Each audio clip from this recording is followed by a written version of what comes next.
morning, and thank you for joining us. I'm Alero Edu, and this is Sunrise. It's Saturday morning, just to remind you, in case you don't know, in case you forgot, and it's election day in Osun.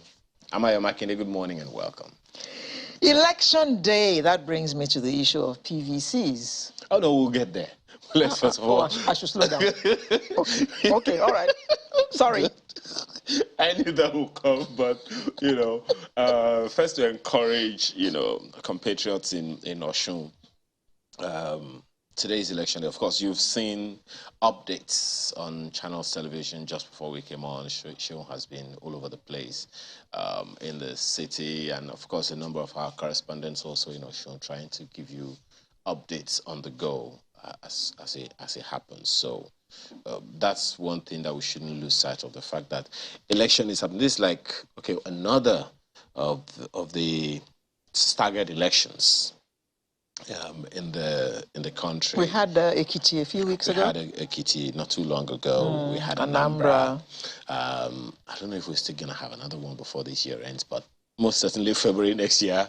The rest of us will be queuing up to go and exercise our civic right. Exactly. So that's to, say, look, don't be afraid of anything. Whatever happens, go out there and vote. I saw a video of a clergy earlier in the week saying, not voting is a vote. Right, he is too. Absolutely. Right, he is. And all that talk about your vote will not count. I mean, INEC has told us all that is rubbish. They've got everything in place to make sure that your vote counts. They've got the beavers, remember? I don't quite remember now how many people, how many registered voters are there in Osun. But if what happened in Ekiti is anything to go by, it's like 25–30% of the voting population in Ekiti that came out to elect the new governor. That's not good. No, it's not good. In spite of all the awareness, and all the encouragement from the political parties, from INEC, civil society groups, go out and vote. It's your right. So if you don't vote, you have no right to complain, because your vote might have determined who is there, who will be doing what you expect. Don't make the assumption that your vote is not going to count. It's not anymore. Maybe in the 1999, early 2000s, maybe, amid the president, the second president in this process, Umaru Yar'Adua. Musa Yar'Adua, who said, look, the process that brought me in is flawed, and I'm going to do something about it. And he was in the process of getting that done before, he passed. But those days are far gone. Now your votes count. So do your own bit. Never mind the fact that they say that they're seeing PVCs in drainage systems and all that. If you have your own PVC, your vote will count. Now you can talk about your PVC matter. But that's really sad, really. I mean, just thinking about, how that happened. I don't know. I'm waiting for INEC. I'm just waiting for what INEC is. They haven't made any comment so far. Well, INEC has said so far, I mean, for now, INEC has said, look, we're going to investigate. Yeah. And it's really sad and painful. There are many questions. There are those who are saying that part of the questions to ask would be, okay, so how did we get here? What are we going to do about it? Okay, so there's a friend of mine that posted something on Facebook and cited 5 things. Number 1, they said PVC, that's voter cards, in their hundreds found dumped inside gutters. What does that tell you? 1, that the solution to rigging has now become, that automatic biometric, BVAS from INEC is the best thing that happened to voter transparency. That's right. 2, the solution to rigging has now become tightened more than ever before. 3, some persons are now afraid that they won't be able to rig the election. and are resorting to this diabolical means of ditching PVC so they cannot be found. So, and if you can't find your you cannot you vote. can't vote. 4, that it is time to hold every single INEC official who works in their border area accountable and send them to jail. Well, we'll find out if that's okay. And then 5, that even if these may have turned out to be disqualified PVCs, they should have been burnt, not thrown into the gutters. INEC should have another way of getting rid of them so we don't see them in the gutters. The gutters shouldn't even be the place. And you know, when government agencies would destroy things like that, they make a noise of it. Yes. Yes. Anytime, is it a NAFDAC or the mint is burning yes, old currency, notes, yes. Or NDLEA wants to destroy some good, some drugs, drugs, seized drugs. They make it open and loud and everything like that. Yeah. So I believe that if INEC could do a thing like that, they would probably have made it really noisy, so everyone knows that this is the way we want to go. But as INEC themselves have said over and over again, we're going to wait for INEC to make a public statement about that. They are investigating. They want to find out how that happened. Now, quickly, the issue of faded number plates. I heard a report about it, I think it was 2 days ago, that there's actually a fine if you are running around town in a car that has faded number plates. I don't think many of us are aware of that. But my issue with that is, okay, so who's making these number plates? It's not Ayola signs around the corner. It's all coming from road safety. So if they have reduced the quality of the number plates that they give us, how does that become our fault? And we have to be paying fines. My number plate is 10 years old, and it's still very, very clear. But some are like 3 years old, and you can just see the indentation. So why am I supposed to pay a fine for your inefficiency? Well, a number of things come out of that for me. One, that there are laws, rules, regulations that we Nigerians are not aware of, that have been made for us. Of course, we made them inadvertently. But we're not aware of them. But we are not aware that we made the rules because, I mean, we assign people to get these things done for us. Yes. You know, of course, it just reminds me quickly on the side that, you know, some people making, you know, some word going around that the Lagos State government has passed a law, a Sharia law. And of course, the House of Assembly has come out to say, there's no such thing. Anyway, just sort of, how many of those laws do we have in the state? Well, sometimes you do wonder, in light of that hijab ruling. Well, you know. Anyway, so there are so many, you know, rules like that. But the question for me, and then, by the way, anyway, let me not too many asides. But, you know, one of the thing that comes to me there is, when you ask that question, don't forget, this is the second version of this number plate. The very first one didn't have the Nigerian map in the background. This second one does, has the Nigerian map in its background. Many people don't know that, you know, that when it started, it didn't have the Nigerian map, now it has. So we should be asking who the contractors are that road safety or whoever, whichever agency is responsible, is given the job to, is guilty of that. Yeah. The ones that, and you know that various kinds, and anyone could be faded. Even the one by auto dealers could be faded, and we won't even know. So how is it the fault of the people who didn't make it? It's like saying that if anything happened to your meter, it's your fault. Excuse me, please. Did I make the meter? You gave me the meter, so come and fix your meter. I see my problem. But perhaps there is an angle or a perspective we don't understand. let the Federal Road Safety Well, Commission, okay. the Corps Marshal or the commander in Lagos, and let them come. Please, you'll be welcome to the studio to tell us about this. Well, it was in conflict. It was before the IG that he also said it, not just number plates, unauthorized number plates as well. Faded and unauthorized number plates. Those are the things. But we need to understand better. So well, one of the officials also said that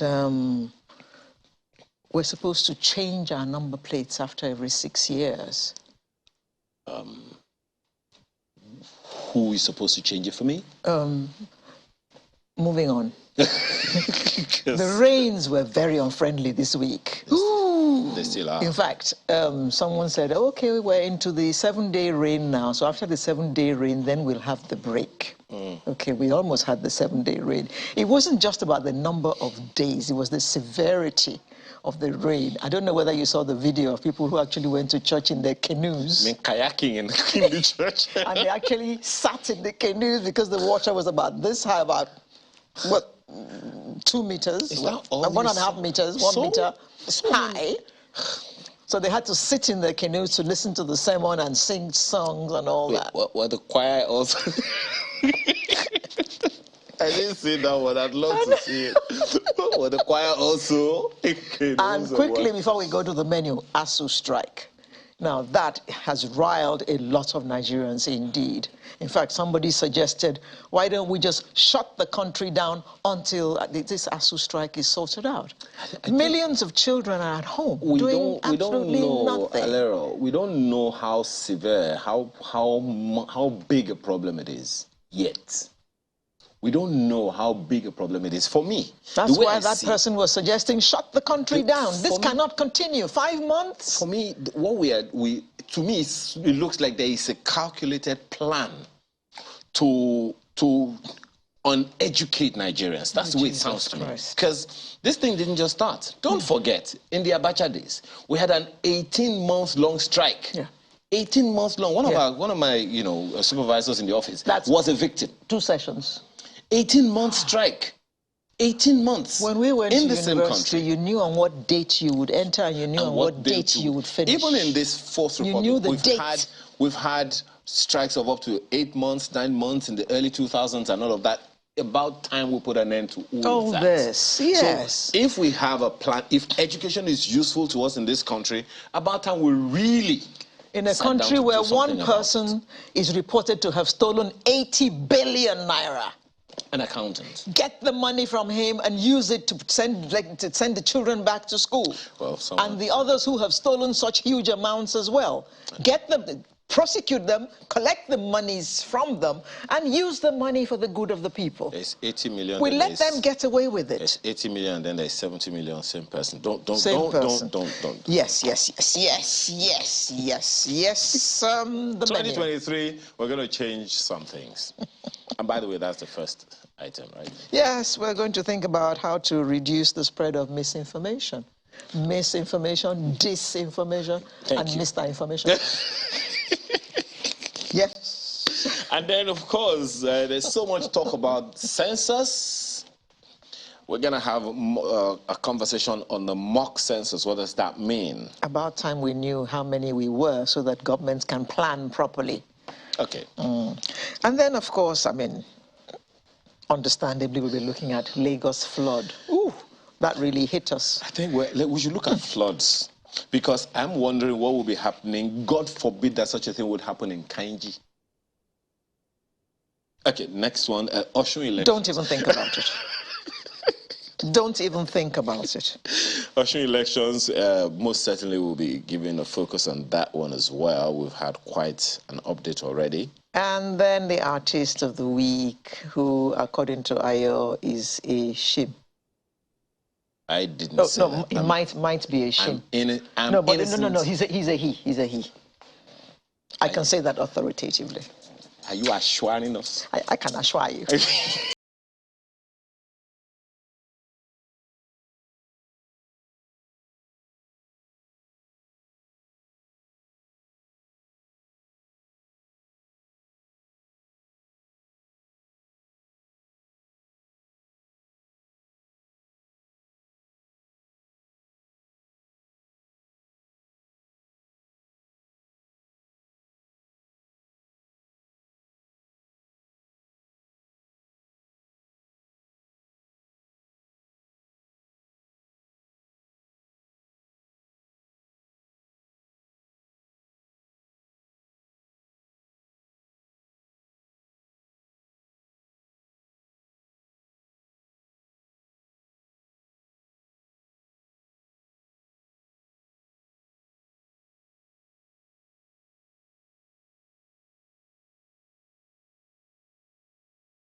general elections in Nigeria.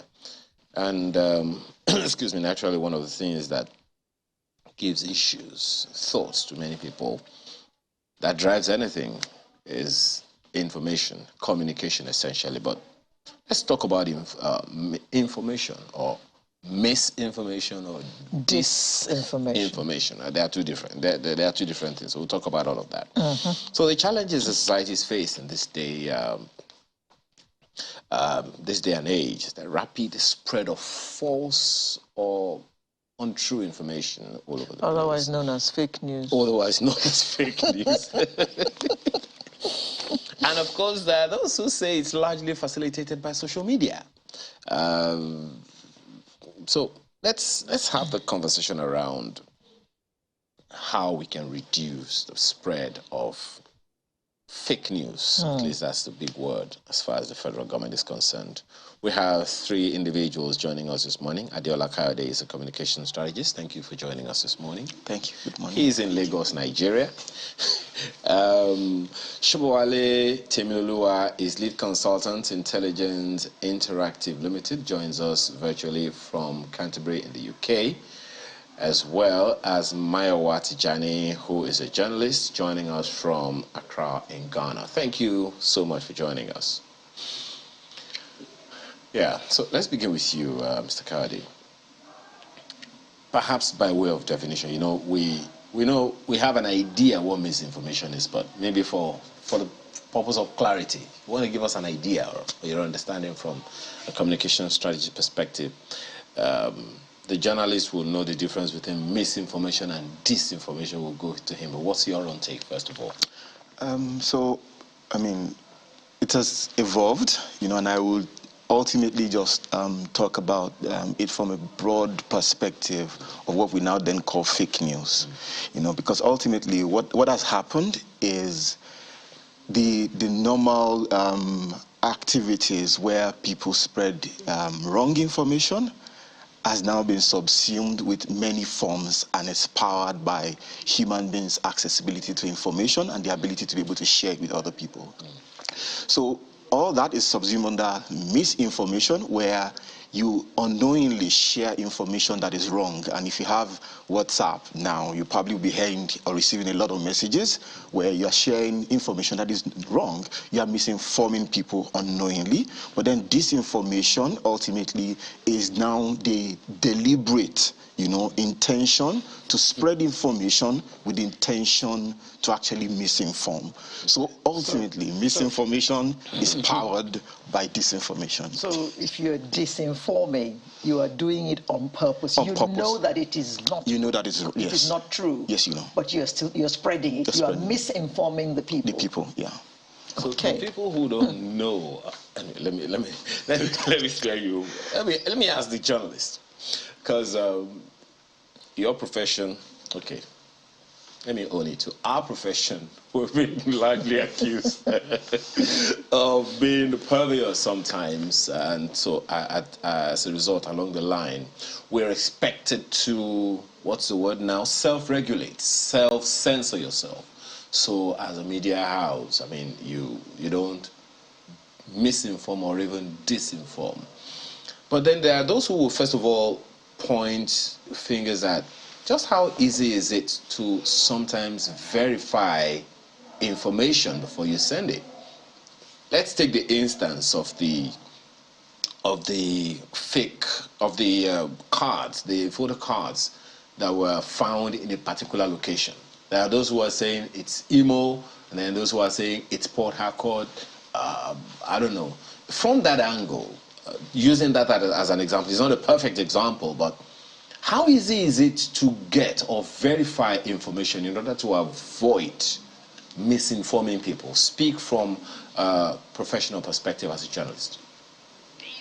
Thank you very much. I think that the first problem we have in that regard is that there is a general appeal to human beings to want to share information as quickly as possible, especially when the kind of information that you think that the other person does not have. So you feel like you have a first mover advantage to share a certain kind of misinformation that you found. Now, the problem with that is that as journalists, we know, maybe by training, that there's need to verify a certain piece of information. But for us, even for us, there's what we refer to as confirmation bias. So if you've been saying before now that INEC has not been doing a good job, and then you find that kind of information anywhere, your confirmation bias pushes you to want to immediately share it so that it aligns with what you already believe. So that piece of information only proves what yourself want to believe about the situation with which INEC is handling information. Now, if you're someone else who has been saying INEC has been doing an incredible job, you love what they're doing, this, that, when you find that kind of information, you don't immediately want to share it because it does not align with your confirmation bias. It doesn't confirm what you already believe. So I think that one of the ways we can deal with this is that when we see a piece of information that we think aligns with our existing position, we are more vulnerable to sharing that information, which might be wrong. So when you find something that aligns with what you already believe, take a step back, check up on that kind of information. And the way the world is today, it's really, in my opinion, easy to get a second source, a third, a fourth. You just need to probably put that kind of picture into a Google image search and see where that picture is coming from. If it's not available, you might just want to check how many people have reported it, and then align it with general common sense. Okay, so if this is here, what could have happened? What could have led to it? Once you're able to answer some of those questions, it is easier to get to the bottom of an issue when you think of it in that sense. Perhaps the challenge sometimes, Mr. Tijani, is the sources of confirmation or confirming those things. You're into fact-checking. Maybe you want to advise people on, how they can get that done, because sometimes it's just, what's the word now?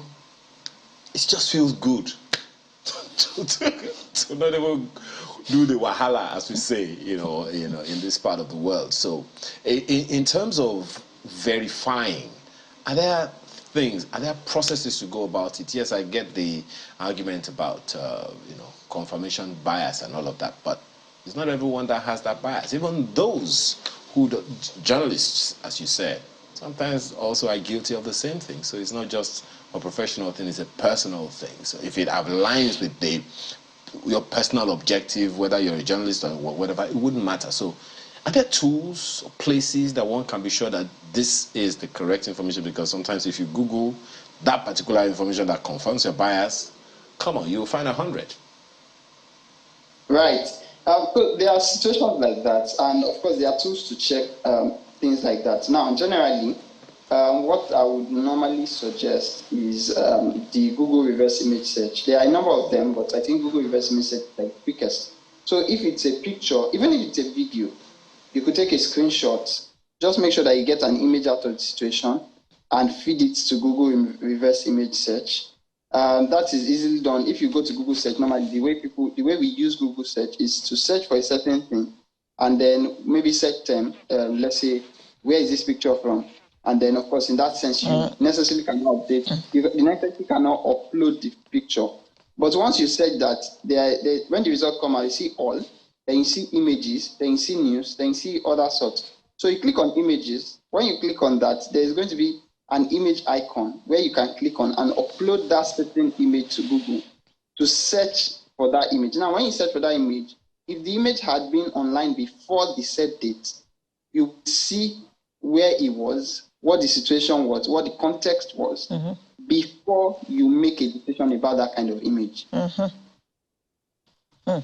Mr. Shomali, now for the uninitiated, I'm talking about people like me, I mean, those of us who are really analog, so to speak, is there a way that we can identify fake news?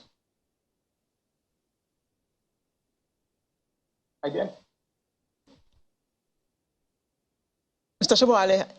Yes, I didn't hear the last part. I said, is there a way we can identify fake news?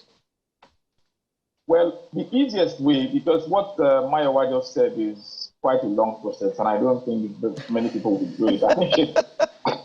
I don't think I wouldn't, even being a tech person, it took me years to learn how to do reverse image search. So I think the box still stops with the news agencies to be quick in responses to things that happen. So when something is coming up, the agencies need to go in there and do their fact checking as fast as possible and put out the right information without bias, like you said, because most people listen to these agencies and there's no trust for now because people know that a particular news channel is working for this party or so. Even when you bring the information out, it has to be truthful and honest. So there has to be a point where trust has to be built back for the agency. So when you say that this thing happened in X and X and X, I'd rather believe you than believe something from somebody from the blues.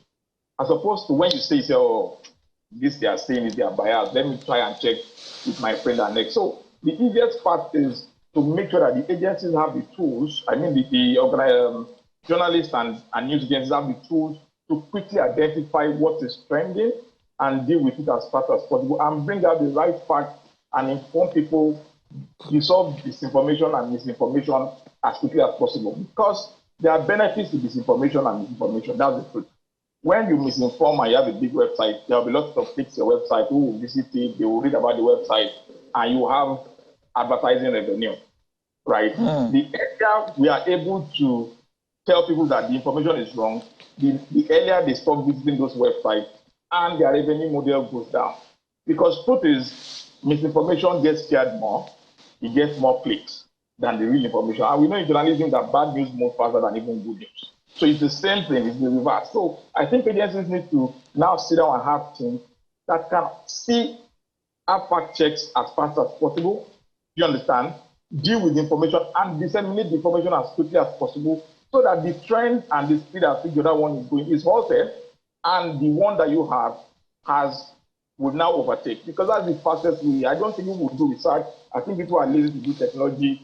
To use technology as like Jan is saying it, right? Even using phones to the maximum of what the capability of phones are, people are able to do. So doing research is what people don't want to do. They just want to get, and people they don't apologize when they are used. So I think I'll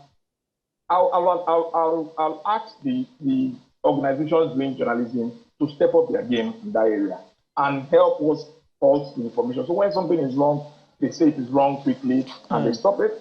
Right? When it is right, they say, oh, this thing is right, and they should be wary of taking sides with parties. They should leave their biases when they are reporting because that will affect your audience. Your audience will know you are biased about this person. Whatever you write about that person, they won't believe you. Or they Mr. Shabawale, I was actually talking about the individual, not agencies. Okay. The individual who gets a piece of information, how can he determine at first sight or at the shortest possible time that this piece of information is fake?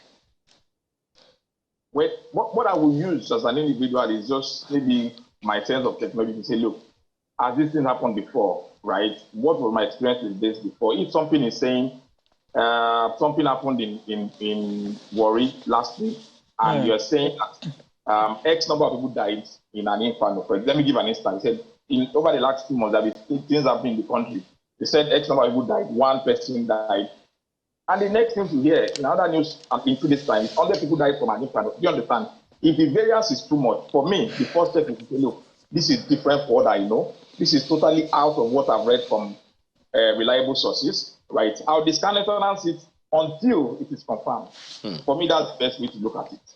Until it is confirmed by conventional media or by whom? Yes, by conventional media, not any other source, by conventional media. It has to be confirmed from conventional media. Okay. Do you agree with him, Mr. Kayode? Because sometimes,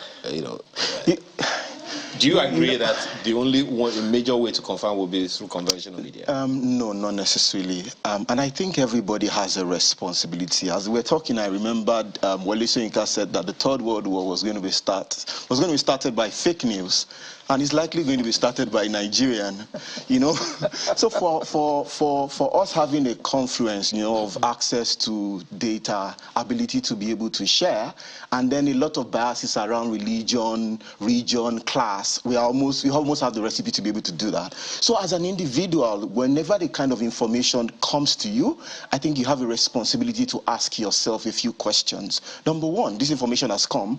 Why do you want to share it?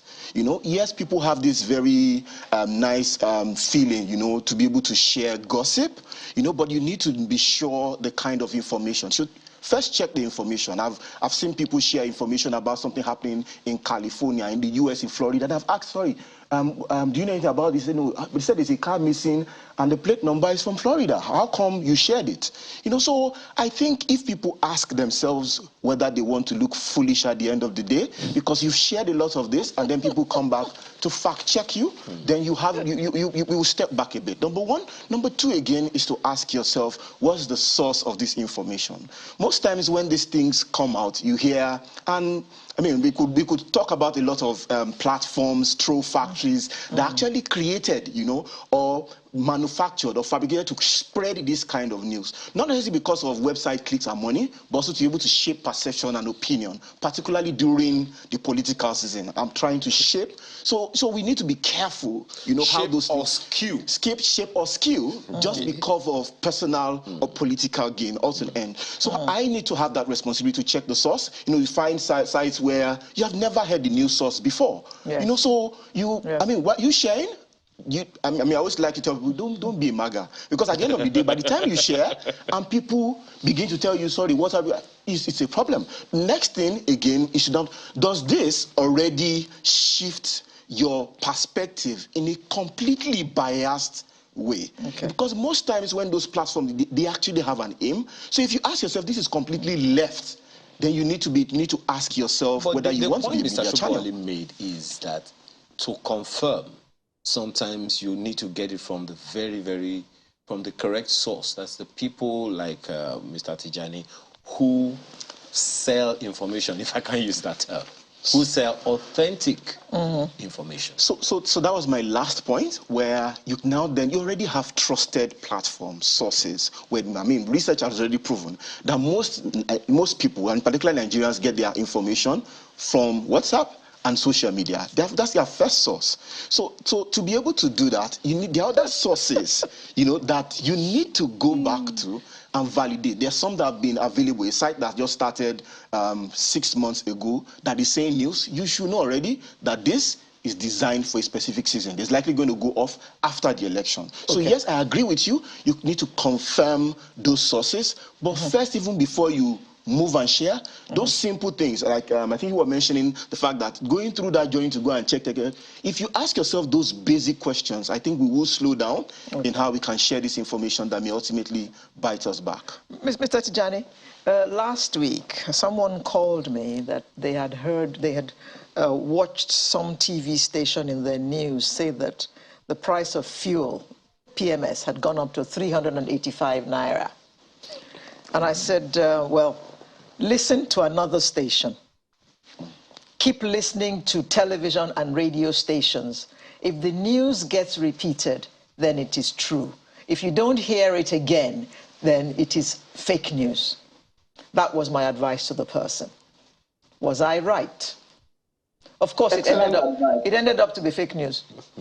Yeah, I think in hindsight, you can clearly say that you're right. So yes, that's excellent advice. One of the very first ways to deal with misinformation is to check the sources, and of course to have multiple sources.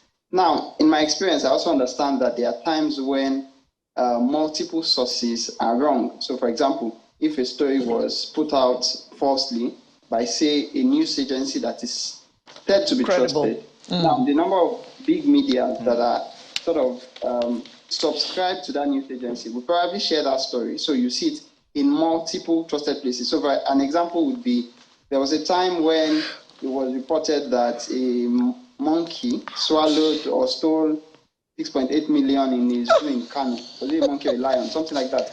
And then a snake in Lagos, yes. It was reported by a news agency.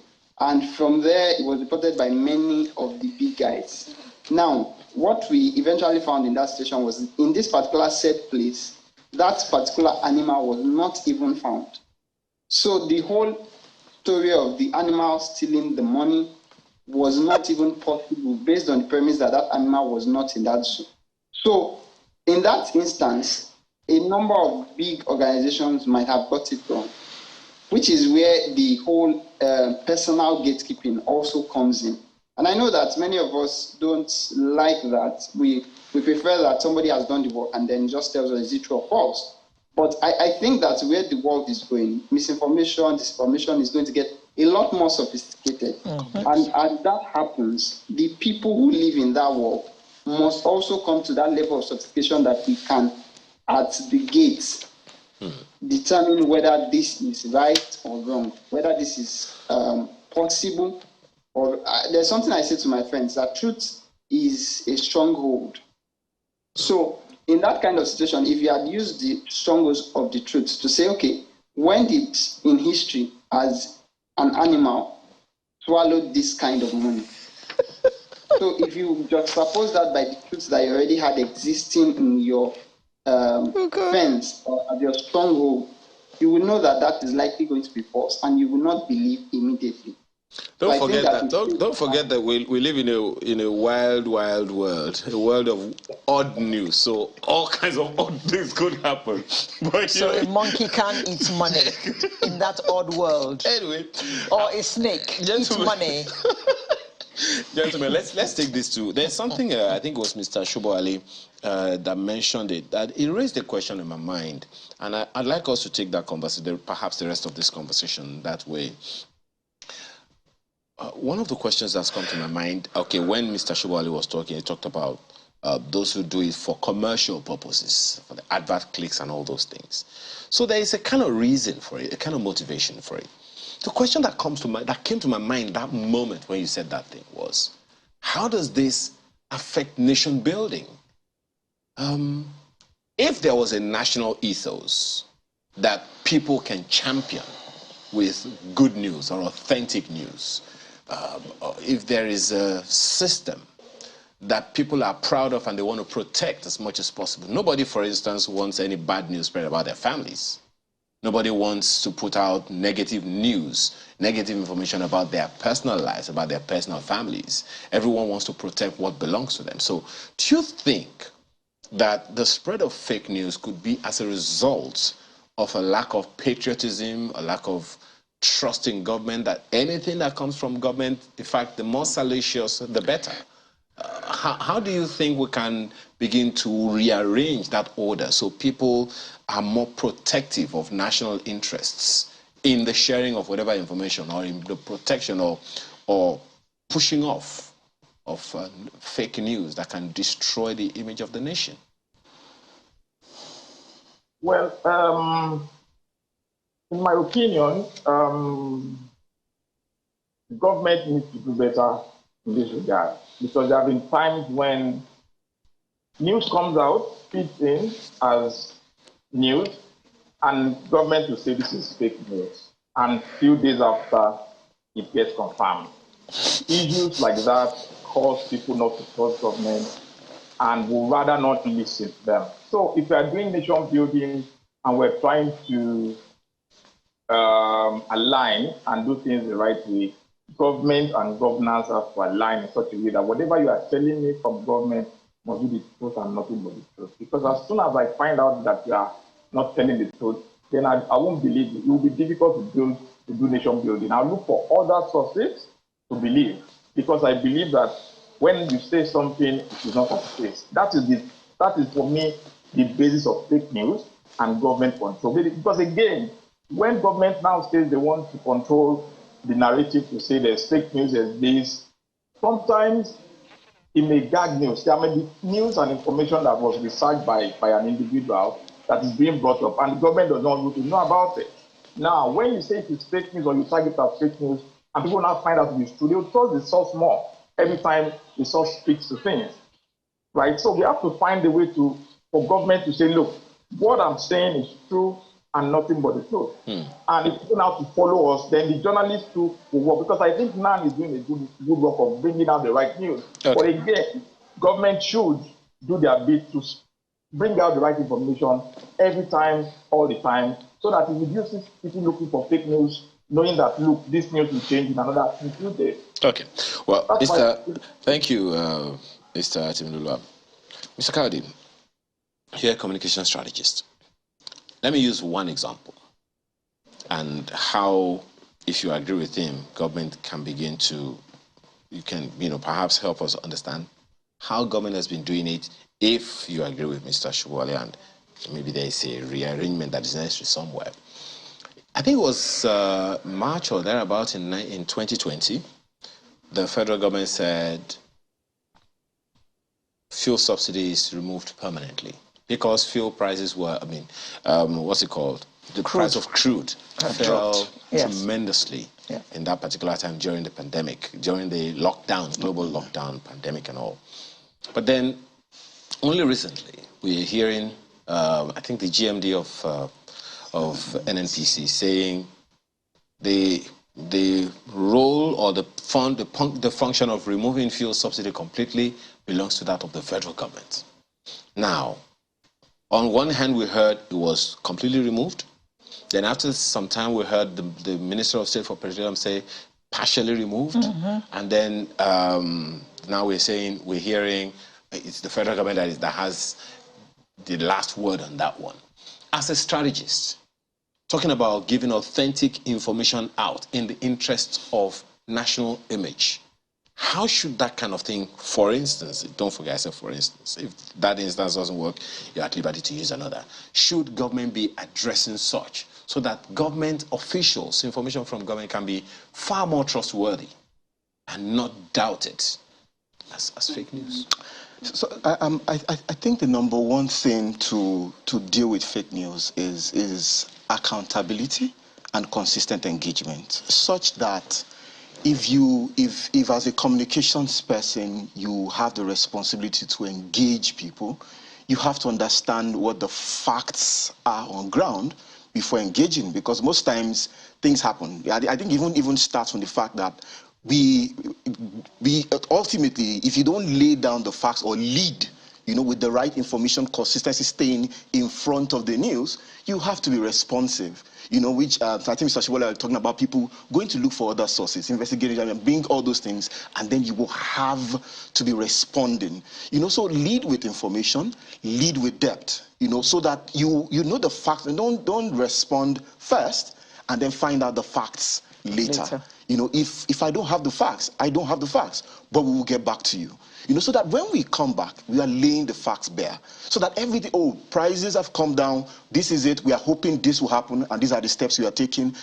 But then all that stands under the foundation of accountability, which is actually a very, very different terrain or conversation to have when it comes into politics. I guess you say accountability is another conversation altogether. Mr. Tijani, you last on this particular issue of government, information from government being reliable as opposed, from your experience as a journalist, there's the people, information from people, and then there's information from government. How do we balance both so that we can at least begin to stem this tide of misinformation ahead of the general elections? Thank you. So one thing that is clear, and this has been the issue for a while now, is that trusting government is not a lot within our climate. So because people don't particularly trust government, what government says versus what other people say, people often believe people. So for example, if government says that there was an attack somewhere and 5 people were killed, once the journalists, even without even asking anybody, the journalist has an immediate thought that, government is playing down the figure. And this is based on the history of lack of trust between the government when it comes to information sharing in that sense. So to actually deal with this, government has to make a deliberate decision to say we want to control how we share information when it comes to issues that have to do with government. And when we are sharing this information, it has to be coordinated. Not that the Ministry of Information is saying A, the State House is saying B, the Ministry of Petroleum is saying C. and then people are left guessing to say, oh, what is the actual information here? So I feel like there should be some sort of coordination within the system, within government, for answering every question. If you, like, of course, like he said, if you don't have the answers, don't speculate. Especially at the time when, you know, I keep asking one question. For God's sake, most of the people that are in government today were not in government 30 years ago. Well, that's another conversation altogether. For now, we have to thank you, gentlemen, for being a part of our conversation this morning. Mr. Adeola Kayode, communication strategist, thank you for joining us this morning. Shobowale Timiluluwa, lead consultant, Intelligent Interactive Limited, joined us virtually from Canterbury in the UK, as well as, of course, Mr. Maya Watijani, who you can see now, who's just been changed. Is a journalist, joined us from Accra, Ghana. Gentlemen, well, you see, that's Mr. Tijani. The other one is Mr. Shubwali. Gentlemen, thank you so much for joining us this morning. Thank you. But, you know, talking about authentic information, I can authentically tell you that the election in Osun State is going on right now. Voting has begun. Let's get some updates on that from Darido, our correspondent in Osun State. Dari, thanks for joining us this morning. So, I see that you've begun to file in some reports. How far so far?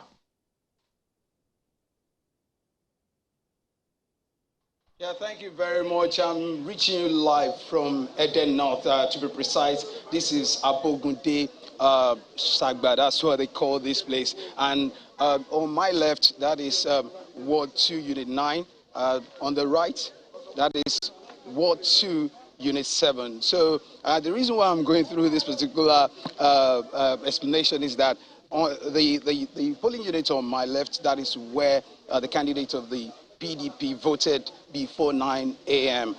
He came around 8:47, and the accreditation, the voting and everything didn't take up to 7 minutes. So he was able to get the business done and over with.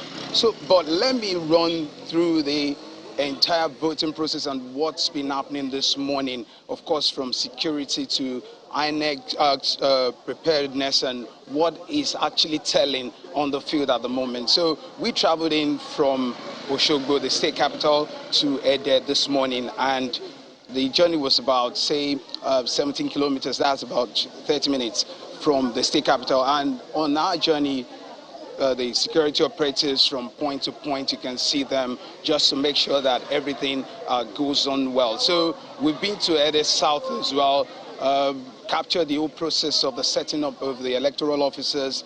They checked the beavers, if it was working quite well, and the setting up went quite well as well. So again, with the voting, one would expect an assessment of the beaver, the new system, verification system that would get everyone on board before you are able to vote. So far, so good. I can tell you from where we stand at the moment that everyone would walk through the polling station, approach the electoral officers, and they've been able to capture them quite well. In some cases where the beaver maybe doesn't respond for some reason or the other, they would also still cross-check with the voter register that have been pasted near the desk. So far, everywhere is calm.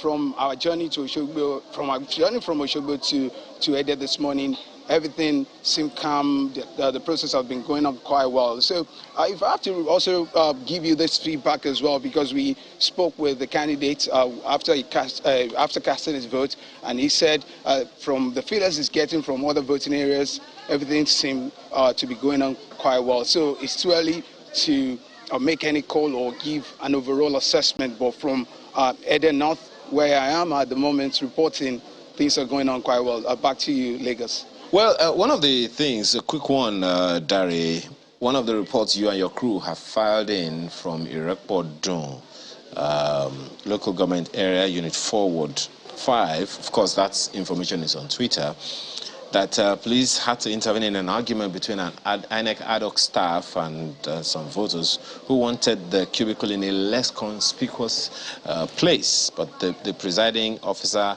had to tell them that it's the nature of the voting process, that it's an open secret. The voting place, the ballot place has to be in the open. I don't know if you have any comment on that, if you found or seen any such information or that maybe there is something that you think people really may not know about in that environment concerning the process of voting?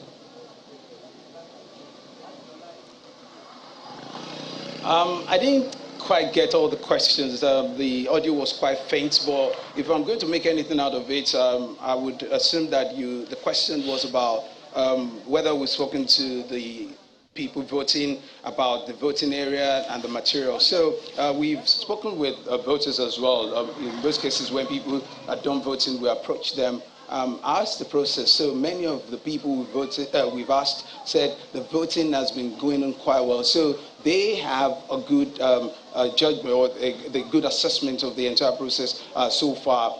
The waiting period for any one of them, even if you can see in the queue right now, one of the reasons why this particular queue is because, of course, just like I've premised that before now, that a candidate voted here. So sometimes this happens a lot where it is the polling unit of a popular person. I think a lot more people come out to vote in that case. So it's hard to judge generally, but the waiting period, if you're on the queue. Can you say that again, please? No, nothing was said, Nothing. but there's a question here now. Yes, Dari, what has the turnout been like? Are people really coming out?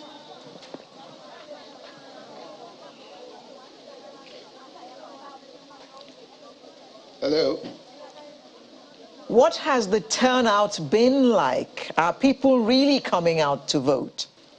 Okay, the turnout, if I'm going to speak to the turnout, just like I said, the turnout in this particular local government, of course, if you have to judge by the queues, people have been coming in, they've been trickling in and to join the queue. So, like I said earlier, 2 polling units in this particular vicinity, and almost every time you turn to any of the polling units, people are still on the queue voting. So that's the best we can still say about the turnout. From Eden North and to the south that we've been to, people have been coming out in good numbers just to make sure that they vote to get the process done and over with. So that's the only thing I can say about the turnout from where I stand at the moment. Okay. Thank you very much, Dari. We'll get back to you later for more updates. Thank you very much. Most certainly. So, I'll take a short break now. When we return, that thorny issue of the census. Well, it's the mock version we want to talk about. When we return, stay with us.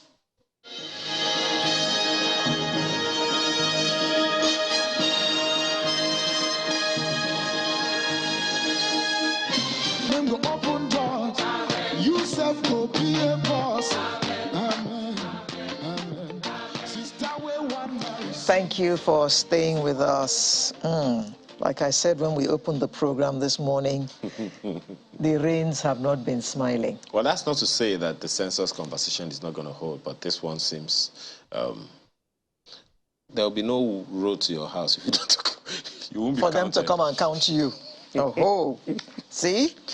So the rains did not smile at all this week. And you know what happens when it rains in Lagos? Even though on this program, every year, we get the reports from NIMET and we warn people, don't throw your trash in the drains. If you do, when the rains come, as they say in Nigeria, you go hear them. Now, we have been hearing since the weekend. It's been wet, wet, wet, and there have been floods. And like I said, there are videos of people who actually had to row their way to church and sit in their canoes to sing and listen to the sermon because the water was kind of high. But we have someone in the studio this morning who's going to tell us what is causing it every year and what is being done. And why it seems like this year's is a little more? It does look like nothing is being done, but I'm sure something is being done. Lagos State will not just sit back and watch this happen year in, year out, and at least not make an effort to reduce the hardship on people who live in areas that are flood-prone. It's my pleasure to welcome the Permanent Secretary, Office of Drainage Services of Lagos State, Mr. Nuruddin Olalekan Shodende. Good morning. Good morning. Thanks for having me. You look like you're dressed for work this morning. Exactly. As I leave me here, I'm going back to the island, which was Oshakpa, London. I have another stakeholder session there. Okay. Is there an incident in Osakwa, London? Flooding. Osakwa, London. I heard that people couldn't come out of their houses last weekend. Yeah, well, we've been, part of government is that we engage the community, trying to explain what is the cause, what is being done, or what has been done, and what could. Management is about collaboration. It's not a third party fixing the problem. We have to work and sustain it together. So when I live here, the entire team is going to the island, and we're having a small stakeholders with the community of Oshakpa, London. Okay. So what is the cause in that area? Thank you very much. Well, like you said in your intro, the rains are here and they've not been friendly. But rain is always friendly as far as we're concerned because it's a natural occurrence and we expect it to happen. But the Oshakpa case is there's a channel there that comes from Mayegun, flows through Oshakpa community, then into the lagoon, further north. But along the line, you have the regional road construction taking place. Okay. So we have an ongoing construction. We were upgrading the downstream of this major canal that serves that basin. But due to the construction of the road, there was the need to temporarily block the channel. Oh dear. Yeah, that was an interesting. But there was still, some level of accessibility for the water. Some 3 rings were provided to allow the water. So that was enough with the level of rainfall then. But with these last few days of intense rainfall, the capacity was, it overcharged that provision. So we had to remove that block. So that block actually caused the flooding, but has been removed now. Okay. So that when the rain finally ceases, the road construction will continue again. So it's everybody wants road, so we need to balance it out. Is that a generic cause for all the cases? Definitely not. How many reports of flooding have you received in different parts of the state? Well, let me put it this way, that the reports of flooding in my own are not flooding. Because I'm talking to you now, all those areas inundated are spick and span, they're dry. So when you say flooding, you need to classify it. Okay. Flooding by layman, I'm not in the Office of Drainage Services, so I don't understand what that's what I want to explain to you. Other than this. So I saw a video of a road. The median was, the median is almost half my height. Yes. And it was underwater. It was, yes, thank you. It got submerged such that water was spilling over. Yes. You saw it. I saw. Vehicles, commercial buses were submerged. People, commuters, were on top of the buses. Oh dear. That's one. You have also seen those videos, I'm very sure, of vehicles being taken away in the city. You have also seen a video at least I've seen, of cows being shipped away by flooding. I don't know whether it's in Lagos or not. But it's flooding. You've also seen vehicles, SUVs, being... so maybe... What's the word? What's the word? I don't know it. Maybe being swept into drainages and houses that were submerged halfway. Yes. There were someone talked about, I don't know if the hotel was in Lagos or Ogun State, that floods entered into the rooms in a hotel. Okay, can I say this? That's why you're here. Rain is a natural phenomenon. It will happen. Yeah. If we don't create any imbalance, there will be no flooding. All those scenarios you've painted is man-made. We caused it. That's the truth. Because rain ordinarily won't create flooding. I'll start with the car that got swept away. 12 inches of flowing water will lift an SUV. 12 inches. That's like 30 centimeters. Okay. 24 inches will lift a truck. 12 inches is 1 foot. Yeah. If you have flowing water of 12 inches, it will lift an SUV. True. It's a current. 12 inches. I'll play a video. That's scary. I'm telling you. So that's why when you see flowing water, don't wade into it.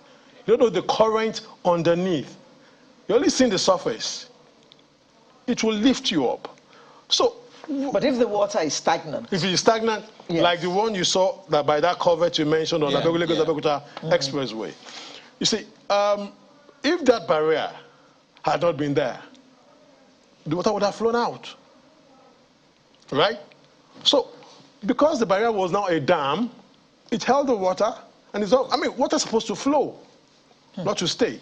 So once you hold it, it becomes an issue. The question there... But I'm coming. You see, so there are channels in there built over time. That's about the area. But because of urbanization, I need to take your time a bit to understand the cause of flooding. Don't let's look at scenarios. Rainfall is the real issue here. But naturally, we call something hydrologic cycle. We can just call it water cycle. When rain falls, what should happen to the volume of water that is coming down? The ground, the earth's surface, is the biggest drainage infrastructure God has created. It has a whole some volume to absorb that rainfall event. About 50% to go into the ground. Another storage naturally given is the foliage, the greens, trees, grasses, to store and hold it, not for the water to flow on the ground. And that's about 90% taken out naturally. The natural channels that we have were designed to just have maybe about 10, 20. What we are doing as engineers is to improve the velocity of the flow in those channels. Our job basically is to ensure that this conveyor system, all the drainage systems are flowing. That's why when there is stagnation anywhere, or when there is high intensity of rainfall in a short duration, because it doesn't rain, but at that duration, when the rain is falling, no channel anywhere in the world can take 100% runoff. But surprisingly, that's what we have in Lagos. Just look at the city. Where is the ground to absorb the water? Your compounds are perhaps very concretized with paving stone or solid concrete. Your trees are all gone. You have maybe a small garden. So the 90% naturally provided for in the water cycle had been distorted. So everybody's now throwing out 100% runoff, near 100%. And I make bold to say, nowhere in the world can you handle that. Nowhere. So it takes two hands to make a clap. Here now. See, I'm happy to say that government is doing a lot. I must give kudos to this administration. What we have spent in the past 3 years is almost times 3 or 4 what has been spent in the entire 20 years of previous democratic dispensation. For the administrations, the MG has spent a lot of resources on stormwater management. Because when you're talking of flooding, it involves management. Everybody needs to live and understand what is happening. The question, my sincere apologies. Okay. You are in the Office of Drainage Services, and it only speaks to drainage. I mean, you've tried to understand, you try to help us understand our own role in all of these. And perhaps one thing that is missing in all of this so far is that communication to people, what their own roles are. Because as far as anyone is concerned, there is a drainage. That kind of thing that happened on the expressway, for God's sake, should not happen. You know, I mean, there are huge drainage systems on the expressway. I see them. So what happened to them? Are they not working? Okay. The federal government has a contract ongoing on the Lagos-Abeokuta Expressway under by Julius Berger Nigeria Limited. In the course of the construction, we're expanding the culvert. I mean, this is an old road. There used to be a single cell culvert under that road, 1.5 by 1.5 meters, that is now is overcharged because of the volume of runoff that I tried to explain in the water cycle. So during the construction, they are expanding the size of the culvert to twice that size. I think three size that size. So it's our job in Lagos State to now take the water from the downstream. So as I'm talking, there's an ongoing construction of a channel, from 1 meter to about 3 meters, making it a lot bigger to take that water immediately it is coming. So I'm sure once that construction is concluded, I mean the road construction, we are ready to receive whatever is coming. So there'll be no water on that road anymore. Okay. That one has been, but I'm talking generally now. Yeah, okay. And talking generally, sir, I know that a lot of campaign, well, maybe not enough, but plenty of campaign has gone on, warning Lagos residents about flooding. Definitely. And emptying our refuse into the drainage system. How effective has that campaign been? And is it yielding any fruits? Thank you. I wish I could measure this question based on any empirical data, but from physical reality, we've been advocating, but people are not yet still responding very well, because I still see PET bottles and styrofoams in the channels. I'm not desilting channels anymore. I'm not degarbaging, if there's a word like that. I'm packing refuse from the channels. But when you look, I mean, the engineering of a stormwater management is that you take out silt, granular materials. And our channels are designed with what we call self-cleansing capacity. That if grains are in the channel, water will push it. I mean, suspension, and it travels with the content. But when you now put garbage, sacks of refuse, water won't push that. Yeah, I bet it pushes a little bit and stops somewhere. So the gutters are open, Mr. Shodainde. So it's very tempting. I've had cases where people they open my conduit, where it's conduit, something covered in the ground, a channel that is covered, and dump refuse in it. And it's quite a lot harder to remove this garbage. It's easy for me to clean and open. If I can have a mindset reset, I don't know what I mean, of everybody, that, okay, we won't dump garbage again. We can seal all our drains. But it's harder for me to, because I want to evacuate a drain, I'll have to bring a hayab to lift the slab. Okay, we now backward integrate. Why are they dumping refuse in the gutter? The why, really, I don't do it, so I wouldn't know why they're doing it. But I'm assuming. Because there's no system to collect their garbage. There is, my sister. The PSP operator, but I know. In Alimosho, in Agege. I'm sure, madam. In Igondo. Lagos State has a very successful PSP operator system whereby which has to be paid for. But I'm sure that many Lagos residents regard this service as free, or think that this service should be free. So because they don't want to pay for it. Like I said, two hands should make a clap. No, you know, sustainability requires that it is funded. So if I pay my own 500 naira, you pay your 1,000, he pays his 3,000. That becomes a sustainable investment. It's not even fair that I have to pay 3,000 and you pay 500 naira. But you don't know if that's my kind of house. We'll come back to that. No, he means to face me, I face you. But you know, thank you. You understand? You began by saying that there's no way to measure the communication to people. You see, there is awareness. Or the result of the communication. Yes. There is awareness. Exactly. And then there is communication. I don't think communication has happened. Or would you say that? Because if communication has happened indeed, people, throwing information at people is one thing. People receiving the information, internalizing it, and acting on it, that's another thing altogether. Exactly. So it goes back to the responsibility of government in ensuring that people know what their responsibilities are. And to buttress that, Mr. Shodainde, I remember I've used this example before. When I was growing up in Lagos, there was always Ijoba Sowikwe. Ijoba Sowikwe. So government was communicating with the people and carrying the people along, so that the market women would be the ones propagating this information. Absolutely. Telling everybody, Ijoba Sokwe Kashe Bayi, so Bayi la she mashe, Bijoba she so is what we're going to do. But I don't hear those expressions anymore.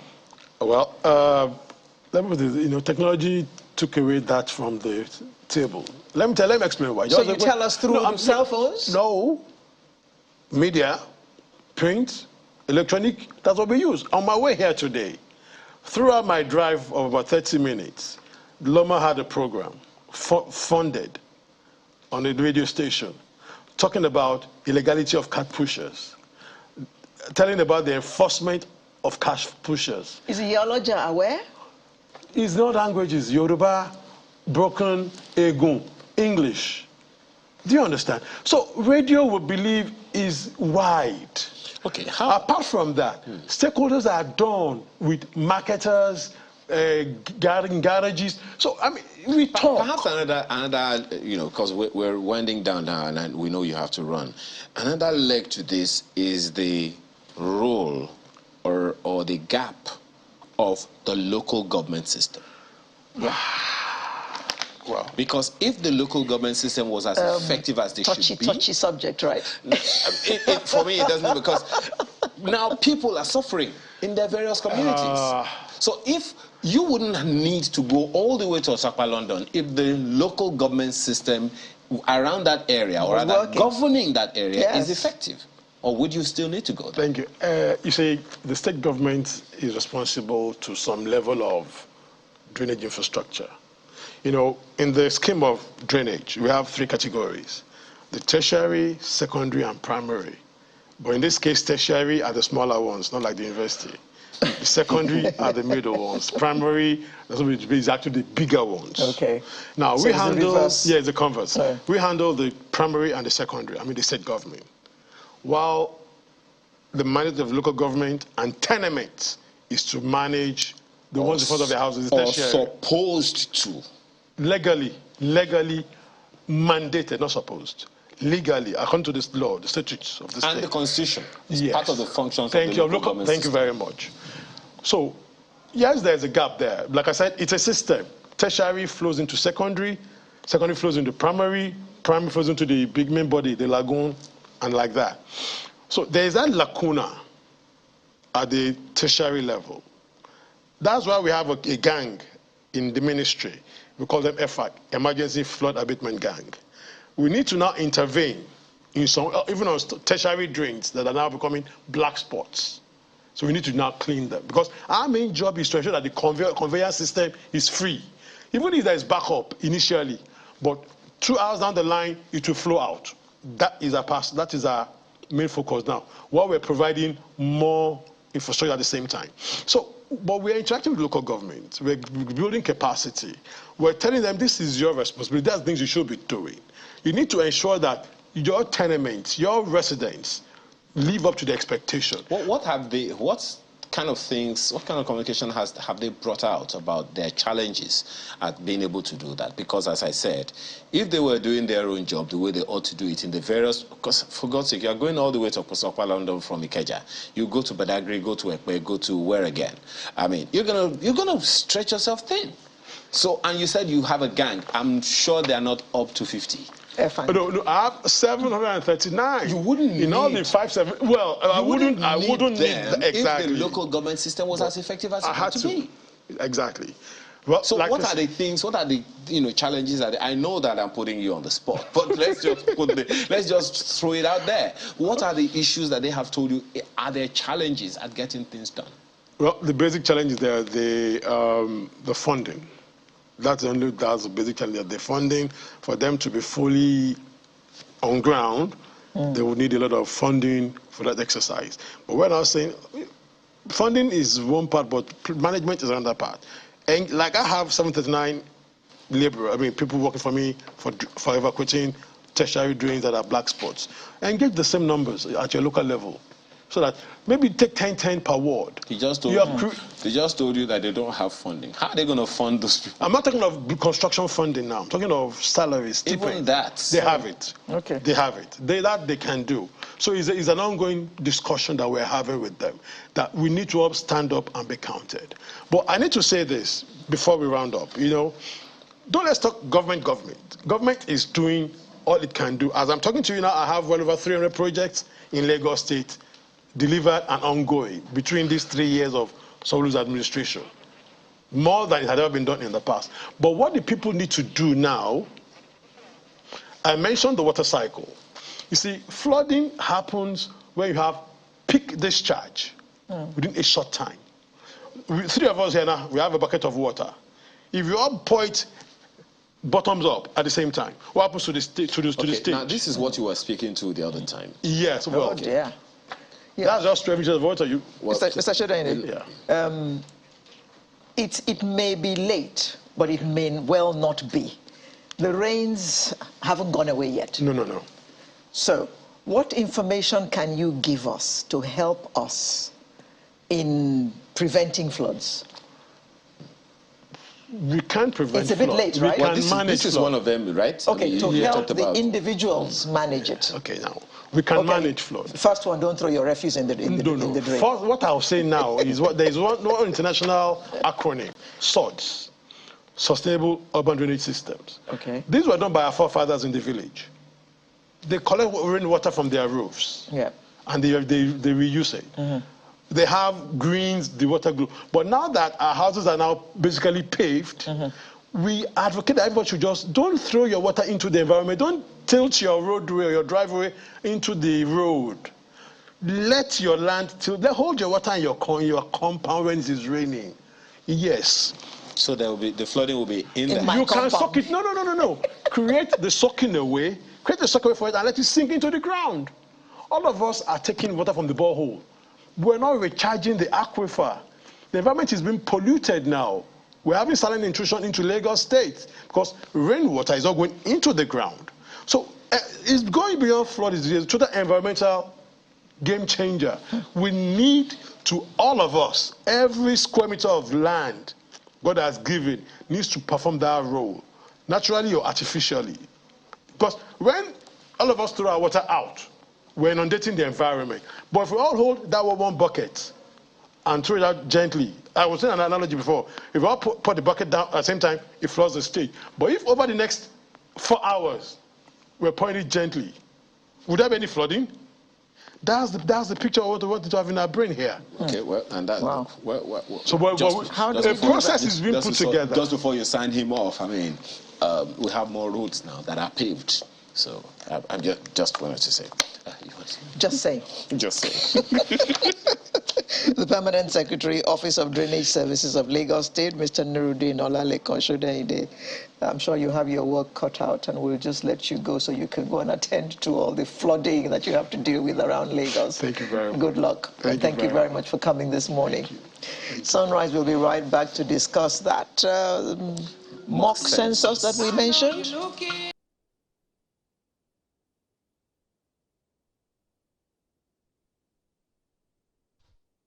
Well, thank you for staying with us this morning. Someone was dancing here while that song was going on. If you don't know the interpretation of the song, just tweet at Alaredu. She'll download the lyrics for you. Okay. We told you earlier that voting in Osun is ongoing now. Now, what's that got to do with census? The numbers. If you check, according to official information, data from the Independent National Electoral Commission suggests that Ekiti had a total of 988,923 registered voters when it happened there. How many do we have in Osun? Well, there is information suggesting that they have something in the region of 1.9, 1.95, almost 2 million registered voters. How many of them are going to vote? That's another conversation altogether. And I'm wondering how we're going to go about that. The information is there. I mean, the voter turnout is already beginning to show up. So. But it's now common knowledge that the population in a state is one thing. The registered voters is another thing. And then those who actually come out to vote is something entirely different. Those are numbers. I mean, 20% in Ekiti, you said? Well, maybe something in the region of 25–30% or thereabout. Still at least not good. According to INEC. Still not good. But of registered voters, yeah. 25% only. And I know that that's the same way, just as the way you have cascaded the figures now, that's the same way census figures are cascaded. We'll find out more about that in our conversation with Barrister Bimbola Salahundi, who is Honorable Federal Commissioner representing Lagos State. Thanks for joining us this morning. Thank you very much. It's always a pleasure to be on Channels. Thank you. Today you're a true Nigerian. Thank Yes. you. You know, the census is around the corner. So we need to be able to be at the level of the masses. And that's why when I entered, I was also singing. Ewaka wao, ejade, kewaka wao. All right. You know, this song just reminds me of the market. Well, by the way, how do you count people in the market? Of course we do. Because people, like in Lagos State, people live in the markets. They live in their stalls. So that's why during enumeration area demarcation, we actually ask, do you sleep here? And they tell us, so we record. Wow. So during census, we still go. And don't forget, I did say to us here also that we also go to under the bridges during the census because those are special population. It even goes further than that. In Lagos State, in Alimosh or some parts of it, in the night, anytime from 10, right on the street, my brothers or sisters are sleeping there. And in all the abandoned vehicles. So these are special population. We must count them. How many categories of special populations have you found? Well, it depends on its state. Like in Lagos, most of our special populations are people on the street without homes. So we need to count them. We have people there. Special population is anything that is, anybody that is not within the confine of a proper residence. Is that a large population? They can be very large. In Lagos, they are quite large. How significant? They are. I think, I do not want to commit myself, but from what I did see during the enumeration area demarcation, they can be up to about 5%. Whoa. They're quite large. Yes. That's quite significant. It is. It is. Well, because they sleep in broken down vehicles, they sleep on the streets, in kiosks, in the markets. Do you know that a lot of people in all our markets, Balogun and Alaba, in Arimosho markets, a lot of them actually sleep. The boys at work, the girls at work, sleep in the market. They wake up, take their bath, buy food around, and in the night when everywhere has closed, they go back in there and sleep. Forgive me for going far. There is the Ekpe, the Ikorodu, the Badagry, the flanks of Lagos, if I can use that term. How significant is such an issue? Well, you know, those areas are more of, you have them there too. At least I could remember Ikorodu. We saw quite a lot in Ikorodu as well. But probably in Ekpe and the rest, where you still have a bit of land, they too sleep there anyway. There's no part of Lagos people don't sleep on the streets. This is the truth. On the street? What about when it rains? What happens to them? They sleep there. And because it's a store, there's a roof on it. They go into the stalls and sleep, or they move to the front of the house. But I'm surprised you don't know. I mean, as a Lagosian, when we were growing up, a lot of people slept in front of the houses. Remember that? I know it happens. Exactly. I just don't know it's as bad as most of our uncles, in the night, they gist, discuss politics, and then they just sleep and wake up in the morning. You know, most houses on the island, I recall very well because I went to primary school in Elegbata, most houses on the island didn't even have regular bathrooms and kitchens. So people just sleep there and they wake up, lift the plank up and take their bath within the room and then put it back. Then. Well, the plank. Yeah, all things are passed away. Okay. But, you know, give us an idea of what this mock census, you know, what it's about. Thank you very much. The last time people heard about mock was mock exam. Mock exam. Yes, that's all we know. Mock as in mock, trial, is a trial census. Do you know that the National Council of State had approved that we take the census April 2023? And for any proper census to take place, we must have a trial census. Because, you know, census is a very, very important project to a nation. So any organization that is in charge of census must ensure that we're not saying that because it's only God that is infallible, that there probably not be mistakes, but we want to make sure that the mistakes are narrowed down to the barest minimum. And that's why we always have to have a trial census. The advantages are many. One, we on our part are able to test all our equipment at the same time. Everybody is doing that. It's not like the pre-test that we just test only equipment, and it doesn't have to be same time. because you can say, oh, in my state, there's a public holiday, so please, can I do mine? But with this trial census, it's going to be like the real census. It starts on Tuesday, everybody must be enumerated in the areas we're going. That is number one. So we're able to test our questions to ensure that people understand what we're asking them. From what we've seen, even from the house listing, people don't still understand a lot of the questions we're asking them. We're able to test, because we ask, you see, during census, we ask questions on environment, quality of building, the kind of bathrooms they use, health, education, everything that pertains to a human being. That's why we keep saying census is an oxygen that nobody can do without. So during this trial census, we will do everything we will be doing during the census, albeit on a smaller note. This time in Lagos State, we're just doing it in 9 local governments. And it's not even in all the local governments. It's just in certain demarcated areas, maybe 5 enumeration areas. You know, I did explain here that when we were doing the enumeration area demarcation, when we get a particular threshold of about 550 to 600, we circle it up and we round it up and it becomes a polygon. So, like in all these 9 local governments, we're just in like 5, 6 polygons. You know, it's a local government, especially in Lagos, Alimosho had almost 9,000 polygons. That's the largest in the nation. So in a local government in Lagos State, you can see a local government that has 700, 500, 2,000, 5,000. You know what I mean? So out of all this, we're just picking very little because we want to be able to concentrate on those people, and we could use them, hopefully, to fish out certain things that we can improve on. We have chosen, in Alimosho, we've chosen Ikeja, Aboru, in the west, sorry, in all the 3 senatorial districts, we've chosen Alimosho, Ikeja, and Ajeromi Felodu. In Lagos, we've chosen Ikorodu, Ibejuleki, and Koshofe.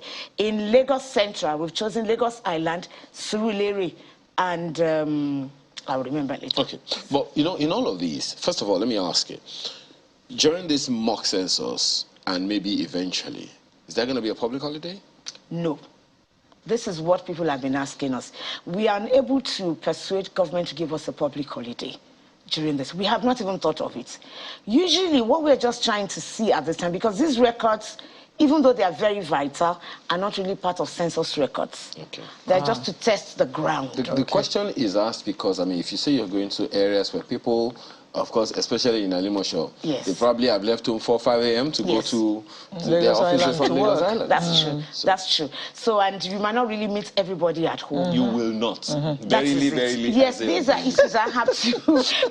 These are issues that I have always spoken about concerning Lagos State, and we intend to see what can be done in that area. I wish that it had been probably weekend where we can even get more people. It will fall a little into the weekend, but not totally. But since the commission had said the results are not going to form part of census results, they're just for us to be sure. To test the process. Yes, to test the process. You've given us, unfairly so, a representation of what is happening in Lagos, because that is Lagos, but you're a federal commissioner. I assume that you have conversations with your colleagues all over the country. What are some of the differences and similarities that you have found in the different regions of the country? Because many of them are also watching us now from different parts of the country. They want to have an idea of, just to get the same information that you are giving us now about what's likely to happen to them as well in their communities. Are they also having mocks? It's all over the federation, I did say that, and we're all starting same day and we'll end it same day. Because we want to see what the census will feel like. Yes, I also would like to state this, that we also have the mocks in the 5 regions, in all the regions, sorry. 6 regions. 6 regions, now 6 regions, and in each region we have picked 1 local government. Full local government. For example, in the Southwest, we've picked Ogun State. Ogun State is going to run full local government. And, you know, the experiences there are slightly different from what we that were just in, like, a portion of our local government would have. But I must say, all in all, because we're talking of population, human beings, the same questions. The questions the challenges we all have is, one, we all feel that the time is not enough, because the questions are many. to prepare or to ask embark those on the questions, exercise? no, Okay. to ask people, because it takes you time to explain to them. Yeah. Exactly. And you know, one other problem we've also found out is that people, regrettably, mostly don't believe the government anymore. Once they see you in their homes, they assume it's for a negative thing. That, oh, after asking me, do I have a proper bathroom? Do I have borehole water or tap water? You're coming to demolish. That's his impression. That's another one. So we need to keep convincing them that it's not for demolition, and they think you're probably coming to increase their tax.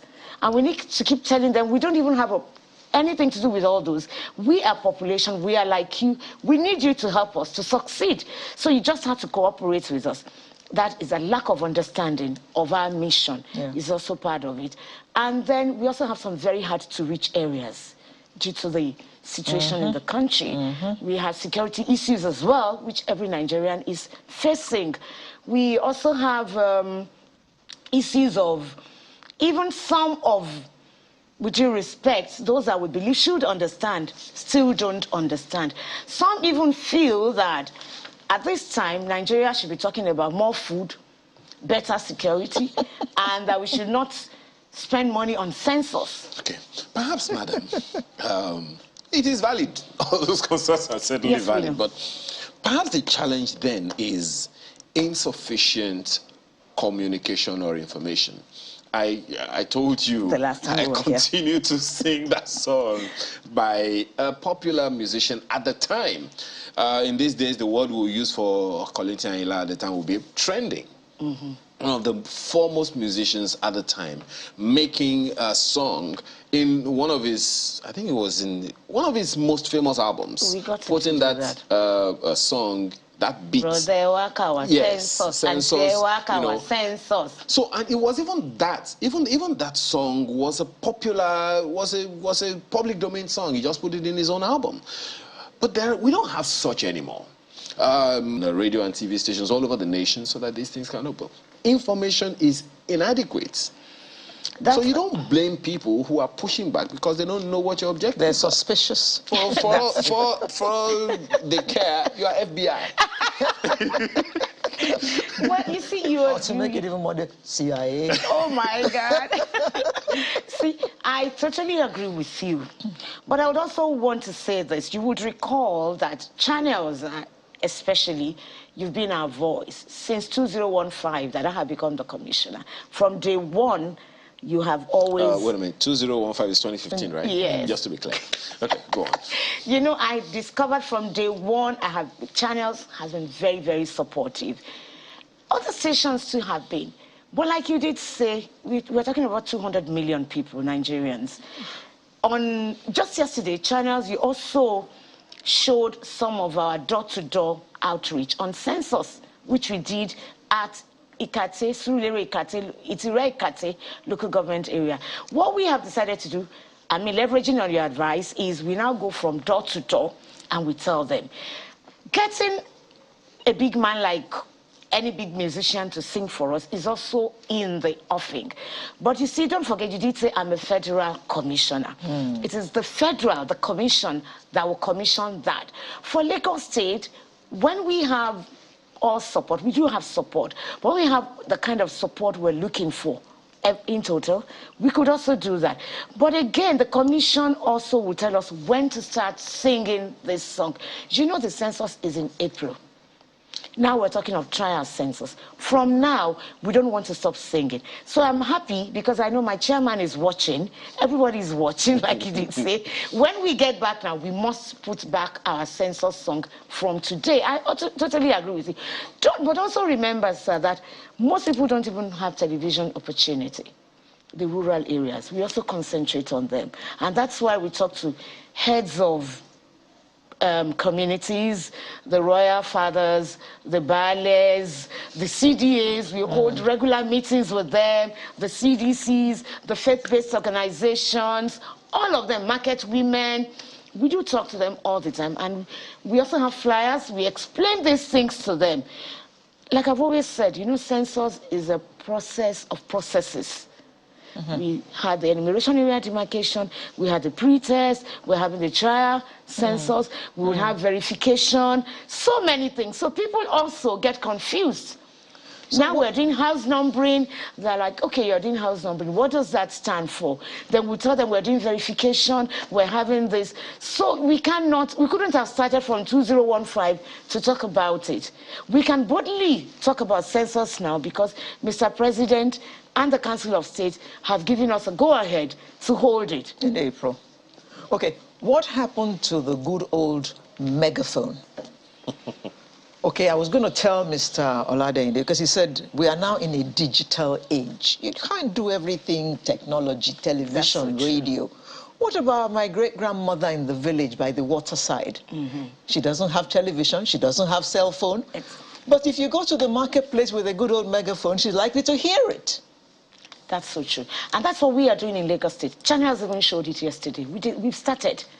And I'm sure my colleagues too are doing the same thing. But, you know, when you just start something, it's not the same.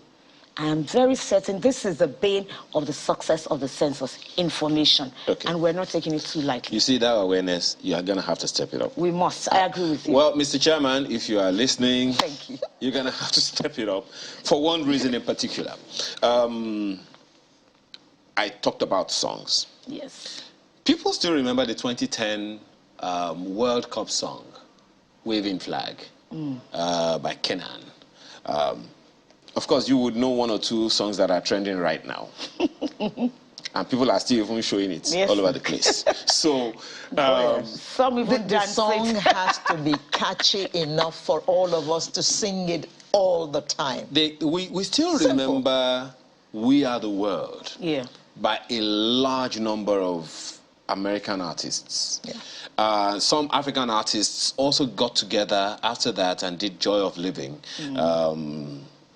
Joy of Living, giving the best you got. So if we can have a coalition of artists like that, I think that might also help. But you talked about that trust quotient being reduced. We know it.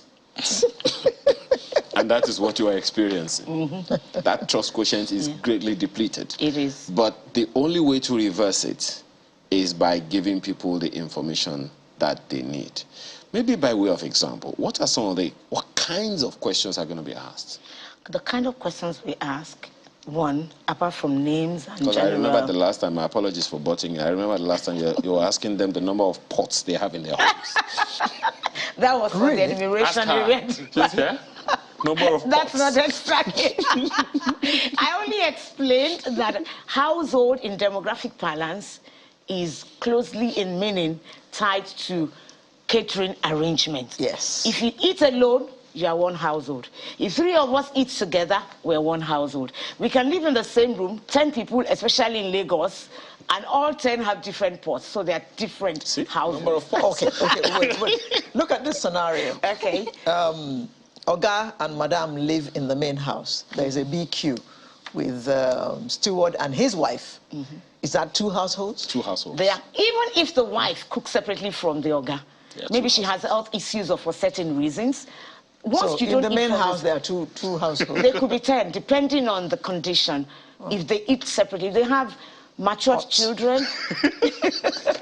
Like you said, pots.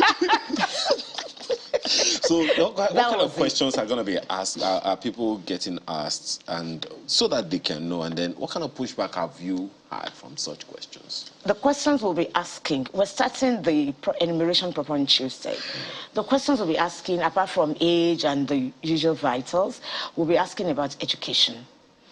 I did say here, we'll be asking what kind of bathrooms you use. We'll be asking if they know what the house, the texture, environmental conditions, health conditions, education, infrastructure. Environmental condition of what? The people living there. How is their house? If you have a pit latrine, you let us know. Okay. Because you see, we need all this data to give to the government to know that, oh, Lagos, as it appears so developed, still has areas that they're using pit latrine. Oh dear. And that's why the census, as the mother of all data, is the foundation of any development of any country, because it takes care of everything. We want to ask borehole, how often do you have light? A lot of questions. How often do you have light? Everything. If you use electricity or you don't have, like our grandparents in the village. But you should know the answer to that one. You shouldn't be asking. The answer in most places is never. No. Well, maybe they need to talk to TCN. Because, well, I really don't envy you because you have to really talk. Well, but you know, you can't ask that question from Alera. She has UPS. She always has light. So good. We'll notice really? that some people have UPS. People like her, people like you. So why am I always talking about NEPA? So we'll be able to tell government that NEPA is steady in areas like this. In these areas, they're not. So you see, it's a question on development and question that will help government plan for better life for the people. Just to be clear, what is the purpose? You've said it quite a few times. What is the purpose of this census? The ultimate purpose of the census is to collate Ghana data for government to be able to use this data to have informed policy decisions towards the better life of the people. The same government that the people don't trust. That's the only way they can be trusted. Let me say this. When government, and let me start from the beginning. When the people cooperate with us, they answer our questions truthfully. They don't lie. If they are 10, they are 10. If they don't go to school, they tell us. If they've had abortions before, they tell us and all that. If their babies survived. You have a personal question? That's why we don't reveal our answers to people. That's why census questions are highly... And that's why we also take oath of secrecy. Okay. Because you cannot disclose it. Okay. Because that's the only way... If we have all these questions and then later we analyze and give to the government, these questions, this data, the answers to these questions form what is called data. And tell the government that when they came, they knew we didn't have schools. Yes, we have 10 children here. No child has been able to go to school. So you must be able to do a school. So that is why census is the most important developmental strategy that the world has always used. Just to one thing, one or two maybe. Are you having collaborations with states? I ask that because I think it was in 2006. Lagos State government did parallel census with the NPC at the time. Is that such a thing happening again in any part of the... I do not think there will be parallel census because the present governor, Sanwo-Olu, has been relating with us effectively. He's been wonderful to the commission in Lagos State. And he appreciates and understands, his government understands and appreciates the census. Recall that it was his deputy that actually, first of all, challenged the decision. Then he collated all the facts of Lagos State. So they really understand the importance of data and the census. And the way we're working now... Is there a drill-down effect across the nation with all the state governors? Well, every state commissioner relates effectively well with his or her governor, because we also try to let them see the importance. Like I've been saying in Lagos State, do not wait until after the census. I'm sorry I'm asking that question because it's important. Even though the census will happen after the elections, people still make census a political thing, which shouldn't be ideal. I absolutely agree with you. And this is why Lagos in the past had suffered for it. Because in Nigeria, census is political. That is why people living in Lagos during census would move out of Lagos during census, go back to their state. Yes. Even the governor of Nasarawa State had cause recently to complain of the same thing because, you know, Nasarawa is close to Abuja. A lot of people live in Nasarawa State to come and work in Abuja. And during census, because they are workers of federal government, they work in Abuja or they work with the big banks, they just decide to go back home. So the governor too has seen that it depletes his population, and that's but Lagos is a major state that suffers it. You know why? It is only in Lagos in Nigeria. Lagos kind of feeds every other state. Every state comes into Lagos. The rate of internal migration into Lagos, there is no state that has it in this country. The pressure on the facilities of Lagos is so much that Lagos needs to have a way, either through law, criminalizing census migration, so that it can have accurate data. If not, there's nothing anybody can do about the traffic, about the environmental pollution you're talking about. The government must be able to take a stand and work with us at this time and make sure that people remain here so that government can plan better. You were discussing the environment when I came in, the flooding. some of the flooding from our own questions is not just because people build this way or that way. It's also because they don't even know how many people live. So the area should not accommodate more than a certain number of people for the water to flow freely. But if we can give Mr. Governor all this data, he would use it to work with all other information and give to the residents of Lagos State better lives.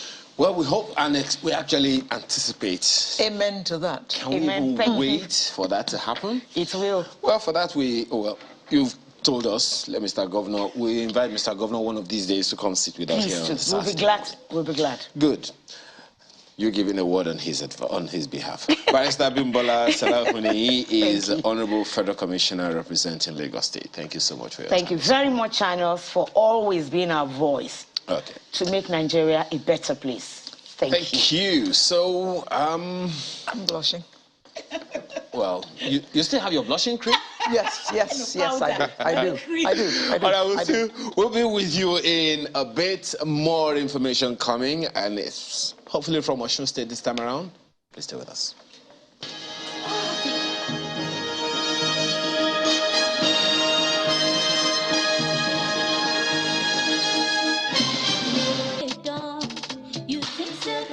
Thank you for staying with us today. Like we said at the beginning of the program, today is D-Day in Osun State. And we've had one update already. We shall just nip over there again and join Seun Okinbaloye for an update regarding what is happening in Osun State. Morning, Seun. Okay. We understand he's not ready, but elections have started already. Yes, in Osun. According to Dari. Not just, I mean, in various parts of the state right now. Yeah. Those who are voting, who will vote, have begun to go out to vote. If you are thinking to have breakfast before you go vote, it's okay. Just vote. That's what's important.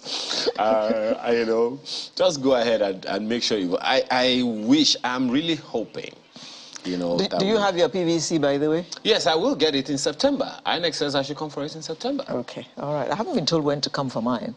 No, I do have a PVC, but I changed because I relocated. I moved house. Yeah, but so I did that. I did it online to inform them that I now want to be in this area. Your card should be valid. Maybe it's your data. Yes, it's just my data that they have to just make a little amendment. Well, you may need to go to voter.inecnigeria.org. I have done it. Thank you. Like I said, I have done it. So it's always good to give. And I have got a mail from INEC acknowledging that they got my request to change my polling area. Thank you very much. Well, Seun Okinbaloye is at a polling area. Seun, good morning. How far? What's happening in Osun? Seun, are you there? Okay. There he is. Hi, Seun, what's up? He can't seem to hear me. Thank you so much, and welcome to Oshogbo. Of course, this is Salvation Army Primary School in Alekuodo area of Oshogbo in Osun State. This is where we're literally been all day trying to monitor this election. The last time we monitored and we showed you the opening of polls. And for the last hour or so, we've seen activities progress steadily. And first, what you see in my background is the queue of the voters that is becoming increasingly populated. When you thought that is going down, it comes up with yet several other voters who are calling in.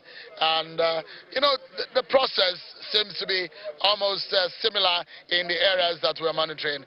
But if you look closer, there seems to be some kind of agitation earlier on about some of the instructions that they're getting as to the movement around the polling unit area and the kind of restrictions that we can see. If you look at some of the positioning of the police officers. So these are some of the security officers that are manning, and look at the positioning, because this matters a lot and is very strategic. If you look at it, the police officers with ammunition or arms, they have a designated area. I guess it's because of the situation that happened earlier. That's why we have a police officer with a gun close to the polling unit. In fact, they're not allowed with ammunition this close to the polling unit. They're supposed to be outside of the perimeter. And it looks so much like the organization here is a bit more well coordinated, because they have a longer outer queue and they have the inner queue. So when you move out of the outer queue, you progress into the inner queue. And there are about 3 or 4 stations on the inside under the canopy where the real deal is being seen. So, quickly, for those who are just joining us, or perhaps who are not familiar with what is happening, this is the progression. Now, from the outer queue, you join the inner queue. So, the first assignment here in the inner queue is for you to have your register, your PVC, your identity, being verified right on this list, on the voter register. So the first set, that's the first procedure. That means that you are done with that, and your PVC will be verified along with the register. So when that is done, you then come here. This is the next point. The beavers. This is the technology INEC is using to verify this process. So when that is done, okay, so it couldn't verify. So what the official is going to do is to go into an environment that could accommodate the process. If you come closer, let us see whether or not this very voter will be verified. So it's verified now, so it can go under the canopy. It couldn't be verified. It pointed red, but then it's done. So let's follow up the man to see what exactly he's going to do afterwards. So after he's got that, so he gets the ballot paper from here. So you see the progression. You verify, you find out whether your name is on the register. When that is done, you go to the Beavers accreditation. So when the Beavers accredit you, you get a ballot paper. When you get a ballot paper, you then move to the cubicle. So let's see what happens here. Because this is an open secret ballot system, so we're not supposed to expose who the voter is voting for out of the 15 political parties. So she is done. This is the final moment. So you tuck it in right into the, so she's done. So this is the exit point. So it's done. So that is pretty much the process. But let's scrutinize what is happening with the beavers. This is where one thing that catches our attention today. Whether it performs very well or not, look at it there. So that is how it's been done. You simply point it at the face of the voter. And because your picture is already on the system, so you know whether or not it's being allowed. So that's how the beavers is being operated. So now, let's get back to get a sense of what exactly is happening, because INEC is saying they are monitoring and ensuring that there is no form of vote buying. The political parties are also monitoring. Look at over there. These are the agents who are monitoring from a distance. They're the party representative. That is their position there, to monitor what is happening. Now, let's see again what is going on in this environment. Now, this is one of the major polling units in this area. This is around the Electoral area of Oshogbo in Osun State, in the city center, and it's a very densely populated area in Oshogbo. It means one thing, that whatever you're seeing happening here is a replica, a possibility, a sample of what goes on in around this area. So let's get to speak with some of those who have been monitoring this exercise. I'm being joined by one of the NDA observer. So who is going to give us a sense of what is happening today? Mr. Aderemi is one of the election observers from the Nigerian Bar Association. Thank you so much for joining us. Let's start first and foremost. The guideline of INEC, the electoral law that's been signed, 2022. How much of adherence have we seen so far from what you have observed? Well, thank you for having us. From our observation, the major observation in terms of adherence or in terms of implementation of the law is with respect to technology, the BVAS. Now, we can see a shift from what we used to, see with, technology that doesn't work, card reader problem. Now, what the BVAS has done from Ekiti all the way to Osun in less than a month is that at the area of the polling unit, you realize that people, electorates are being accredited, and the accreditation is electronically transmitted. So the era of voter inflation is gradually coming to an end from our observation. Now, the same BVAS is being used to ensure that the number of voters are captured either by way of thumbprint, and when thumbprint doesn't work, then they do what is called the facial capture.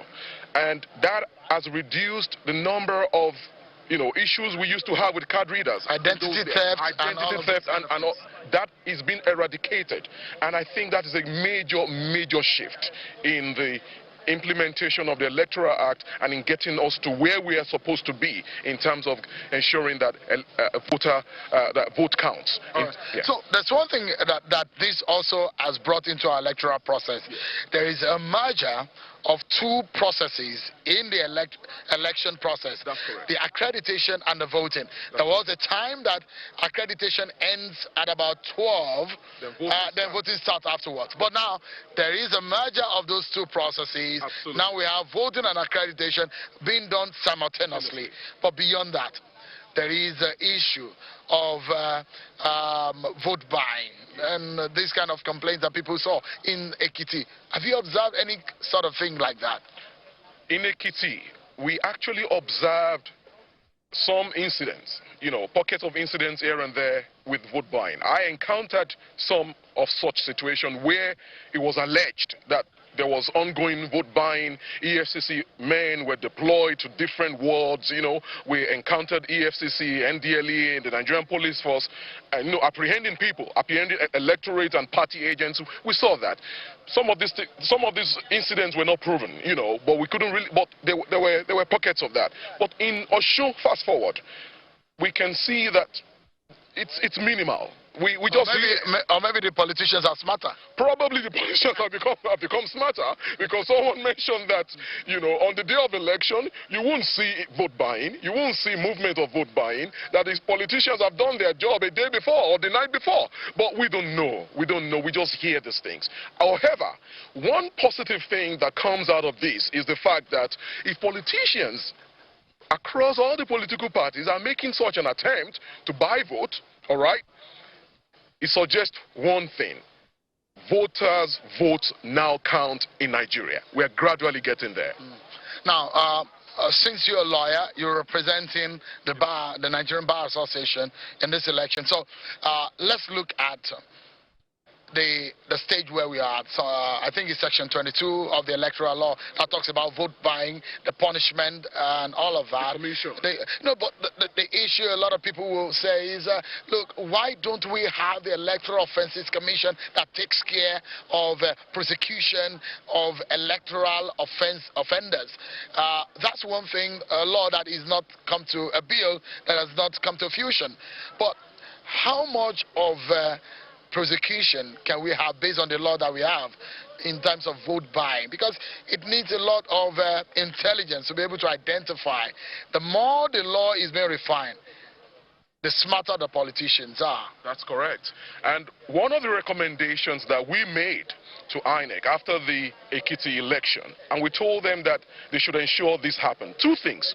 We told them that on the day of election, all right, in order to deter party agents and some of these unscrupulous elements from making an attempt to buy votes, INEC needs to deploy more infrastructure at the polling units. Infrastructure to the point where, electorates can cast their ballot without intimidation, without connivance, without anybody monitoring them. That's number one. Number two, when we saw in Ekiti, all the security operatives, including EFCC, being deployed, we told them that, look, in order to curb vote buying and in order to meet the politicians, at the level of their intelligence, it's important that EFCC and the Nigerian police and all the security agencies are deployed about a week or two into that particular state before the election happens. You don't come into the state as EFCC a day or two or three before the election and you want to gather intelligence in order to curb vote buying, or in order to apprehend people. You should have done the work earlier. Interestingly, the Nigerian Bar Association is having its own election, incidentally, today. And there is no physical election in the Bar Association. That's correct. What lesson can we take from that simple little election of an association to the general election in Nigeria? Thank you so much for that question. Today, as you rightly said, the Nigerian Bar Association at the national level is having its general election, and it's electronic. I voted today at exactly 12:05 a.m. when the voting was open. Now, and it took me 2 minutes on my phone to vote. Nigerian Bar Association has been able, active lawyers in Nigeria who are voting today, we have almost 60,000 lawyers who are actively verified to vote today. Now, we're gradually getting there. If the Nigerian Bar Association at their level, is able to manage 60,000 lawyers in order to vote electronically over the span of 24 hours, nothing stops any state government, nothing stops the INEC from deploying full technology. And I think in the next 1 or 2 election cycles, by the next 4 years to 8 years, maximum 12 years, 3 election cycles, we will get there. If you have my biometrics, if you have my NIN, if you have my details, the government has my details, why can't you compress this and make it electronic? I think we will get there eventually. The stakeholders, might fight it, but eventually we will get there, and Nigeria will become a better place. But as we have now, the infrastructure that we have in terms of technology is making it important for people to learn that electorates are the most important stakeholders in the process. Now, finally, before I allow you to go, Mr. Aderemi, is the comportment and the activities of the security agencies. You have moved around with your colleagues. What can you say so far? Thank you for that. There is improvement. Last year, when we had the Edo election, I think it was last year, then we had the Anambra election, within, the comportment of the, security agencies was not really nothing to write home about. But I think right now, INEC has listened. There's a lot of interface with them. There's a lot of, understanding. Now, what they do, for example, those of us who are election observers, they stop you, they look at your, they observe the fact that you have stickers and they let you go. But in terms of movement of the people, this is an area that INEC needs to work on. So when someone registers in Okesha, for example, in Oshogbo here, and the person has to vote somewhere in Olorunda near the stadium, that electorate would have to find his way from Okesha, where he lives, into the area where he's meant to vote. Now, security operatives do not allow electorates to move around. So we have found that 20% of electorates are unable to access their polling units on the day of election, and this is one of the things that is responsible, because security operatives do not allow the citizens to move around on the day of election. That has to change. Yeah. Thank you so much, Mr. Aderemi. Thank you for having me. Mr. Aderemi is the lead of the NBA election group. Thank you so much for talking to us. Now, there are lots more to learn about this process today, and it's the fact that we have some of the candidates who have exercised their franchise themselves on the ballot, but they have also exercised their franchise. Let's begin by letting you know what happened, where the governor and the APC candidate, Boyego Yetola, has cast his ballot, and perhaps we can get to see or hear his reaction to the polls.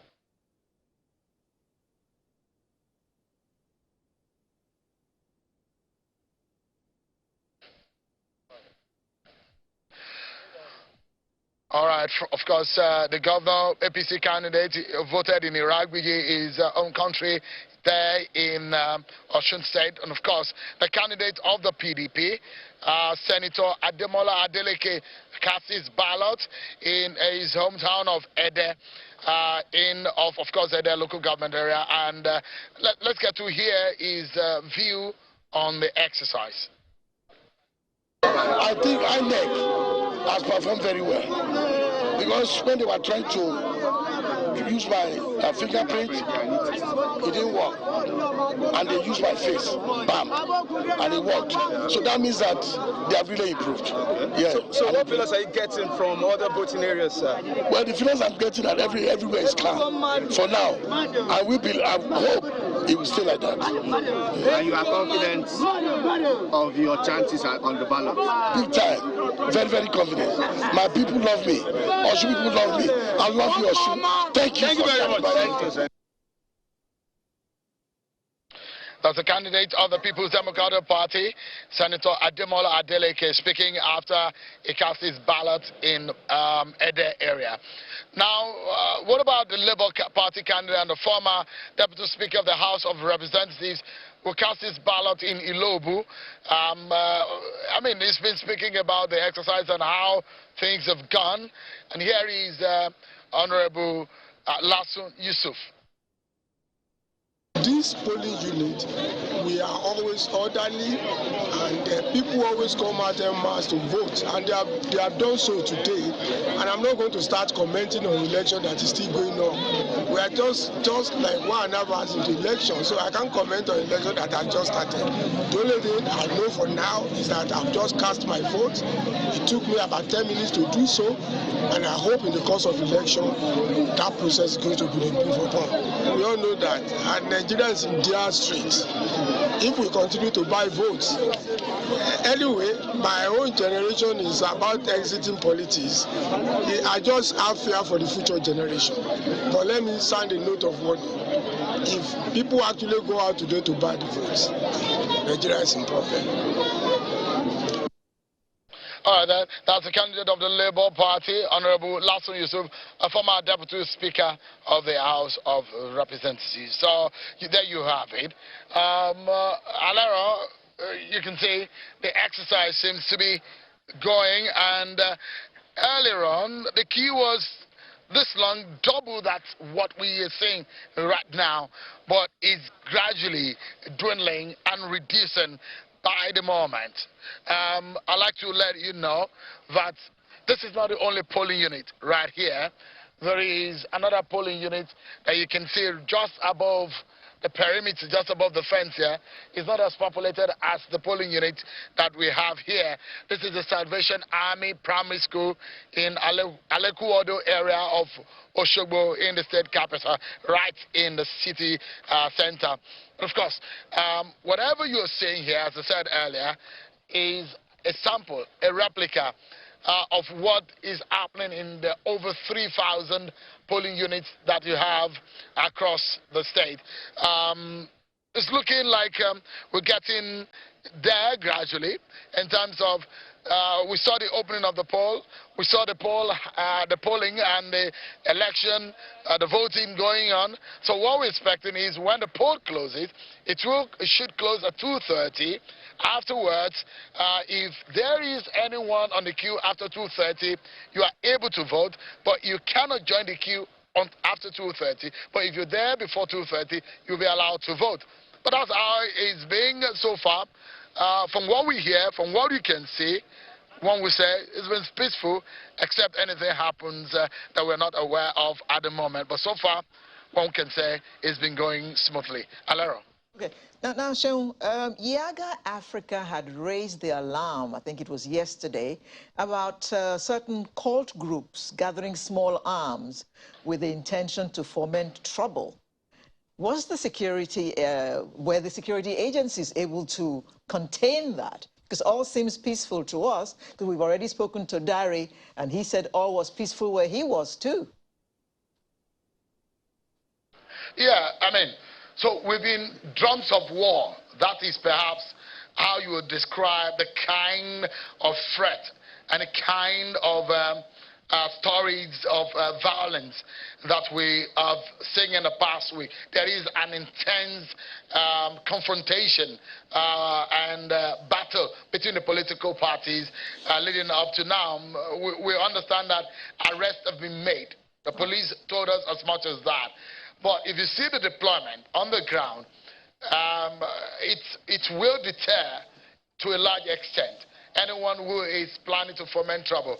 And you can see, it didn't take more than 5 minutes or less than that for we to see a deployment of armed police officers here as soon as we saw some kind of disagreement with a party agent and a security officer right on the ground. It took just about 5 minutes until we saw them to arrive here. It tells you the kind of arrangement, whether or not this kind of situation applies in every other areas across the 30 local government areas. But here, where we are at, it shows there is a heavy deployment, heavy presence. Alero, 21,000 police officers, police alone, not to talk of NSCDC and every other sister agencies of in the security system in Nigeria that have their presence here. The military manning the major perimeters of the state, the exits and the entrances. It tells one thing, that the security agencies have their hands right on this process. And how they are able to police it is left to them to the very, very end. Okay. Have you noticed any incidents of vote buying? Sorry, say that again. Have you noticed any incidences of vote buying? Well, so, interesting. You remember a few weeks ago when we were having this conversation in Ekiti, you could see vote buying is a very technical thing for you to identify. Now, this is it. So those who are willing to buy are just standing aloof. They have their agents around. You see them unassuming and just as if they're just law-abiding citizens who are just around the area looking at what is happening. Usually you see them with a notebook and notepad, and they're monitoring to identify who and what the votes have been like. Then you go later on to go and collect the money outside of the arena. It's a very technical, very difficult. It takes a lot of intelligence to be able to identify those who are buying.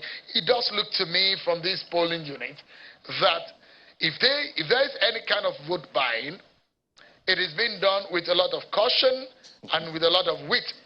But as it is right now, I cannot see. In fact, the police are really, really on the guard right here.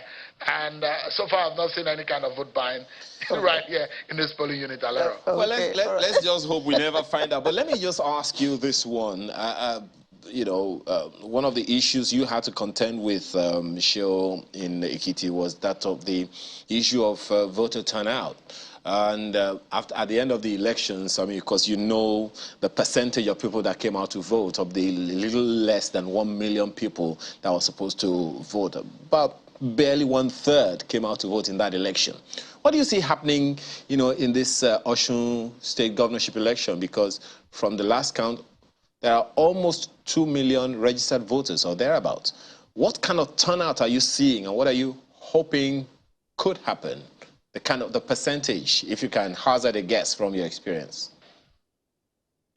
Yeah, Ayo, thank you so much. You know, election in Nigeria makes you a permanent student who never graduates from the class. Of course, you are a permanent because student. you keep learning, you keep realizing things every day.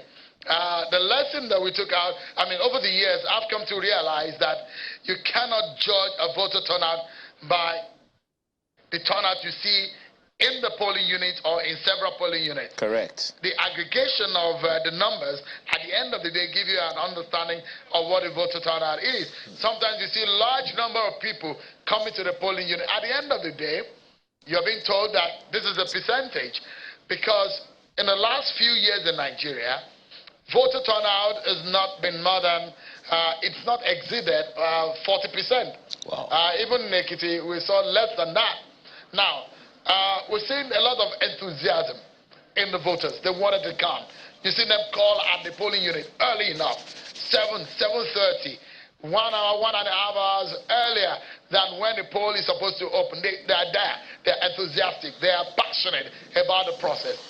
But by and large, in fact, Ayo, one thing that is very interesting is that Osun State has perhaps one of the highest collection rate of permanent voter cards.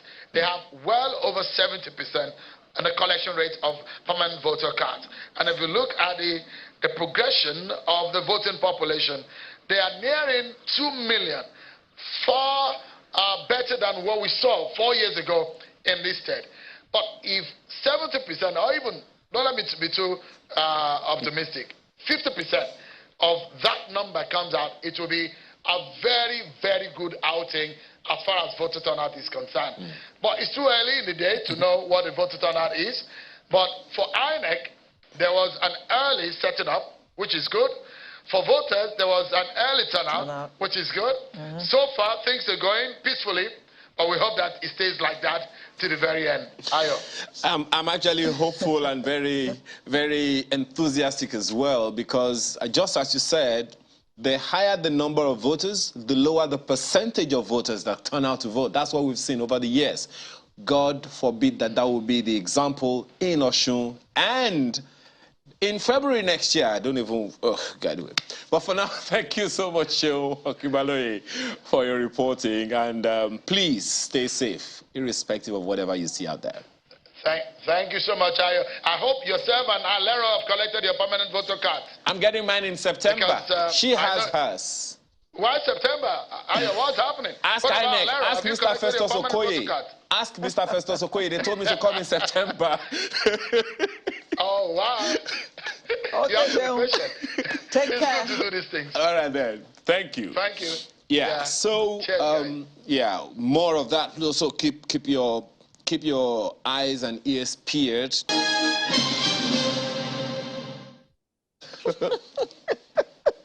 It's not me. Why are you looking at me? It's you. I am Hakinde. I'm not Olu. I can maintain. Oh, God. Sometimes I actually wonder, are you guys sick? Well, who are you talking to? People can't see who you're talking to. I'm talking to our guest who made that joke. Are you guys sick? You don't know who he is. I will introduce him. Relax. I mean, I have to follow up from that thing he closed with. Okay. Are you guys all right? Well, it depends on what you call all right. Oh, this is all right for you? Honestly. If all right is paying the bills, if not being all right is paying the bills, I mean... So you want to be not all right? I don't want to be all right. Okay, all right. Let me quickly, introduce him, but no, just a quick follow-up on that one. You see this all right or not all right? I saw one of our guests, he's been here a couple times, well, once. Well, he's been here 2 times. A musician, that guy called Boys Yoloro, you know he was here the other day. The first time I saw him, after having listened to his songs on YouTube, guy, you're not okay. He said, I know. Finish now. Said when he was okay, he was not making money. So now he will stick with not okay. So Olu Salako has chosen to be not okay as well. Oh, he's also Olu. But can he maintain? I think I can. I should be able to. Welcome to Sunrise. Thank you very much for having me. Thank you very much for having me. You Good guys to are have doing you a with fantastic us. job. You already cracked us up even before we saw your face. It's just one of those things. One of those things here and there. I'm not trying to be proud or anything, but it's just, well... You're not trying to be. I'm not trying to be proud. I'm not a proud person. But I do that, you know, it's just one of those things. Like they say these days, you're not proud in. I'm not proud in. You're not No. You're not. No. You're not. I'm not portable. Yeah. Boo. He's not. You're not. Buka. No. Okay. Okay. Actor, writer, producer, event host with a career spanning over a decade. Yeah, actually. How did it start for you? Wait, don't tell me you also left the bank to come to comedy. No. I actually started... What did you leave? I left school. Okay. So the way it started, I'd always been I was a child actor, so to speak, if you want to put it that way. So I've been in the corridors of entertainment, in school and everything. But when I was in year 2, of course, I'd always loved jokes. I've been writing jokes since I was in secondary school, but not with any mind to take it up as a career.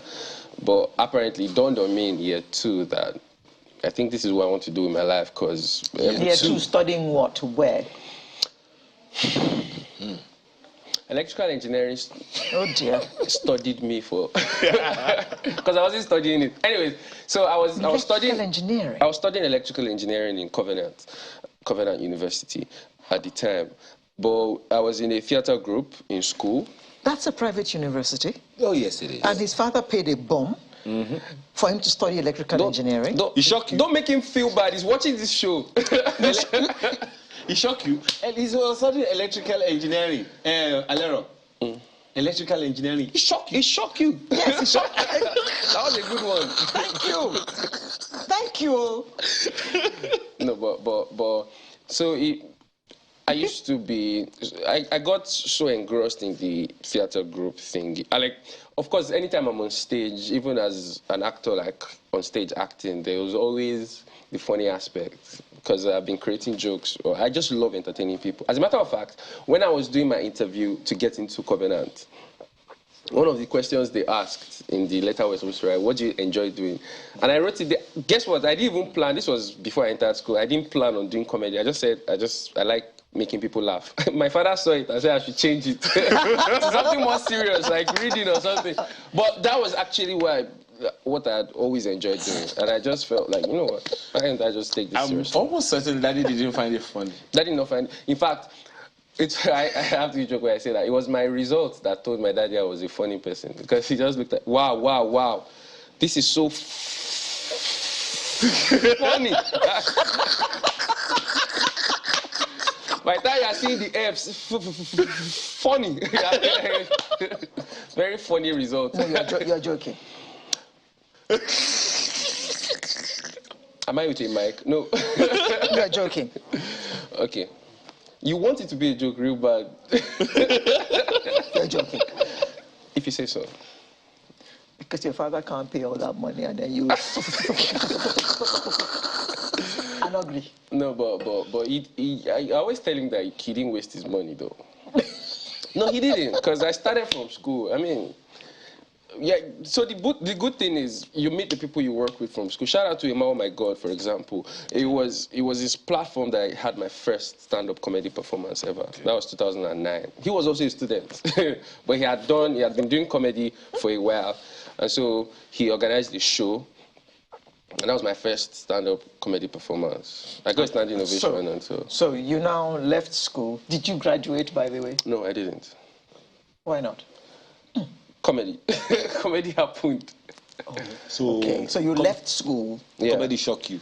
To go and do comedy. Yeah. What did mom say? Let's start from mom first. It was not a funny matter. Now that was not funny. Now that wasn't funny. Okay. But I mean, we've passed that now. It didn't seem like it at the time, because I was in school. I was not a bad student. I was not the bad child. I was just the child that was not facing his studies. So I wasn't. So I used to almost tell them that there are people that are cultists now. There are other wait. The child that does not face his studies is called what? A bad student. A good child. But if you compare him to someone that went to chase, maybe someone involved in cultism, for example. Okay, that's good. Yeah, that's good. You choose this one. Okay, so that's what we're comparing it with. Or with the share. I was not a bad child. I was just a bad student.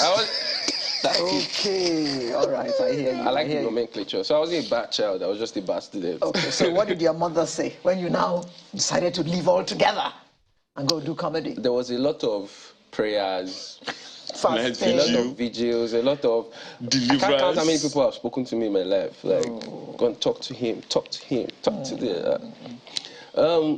Interestingly, like,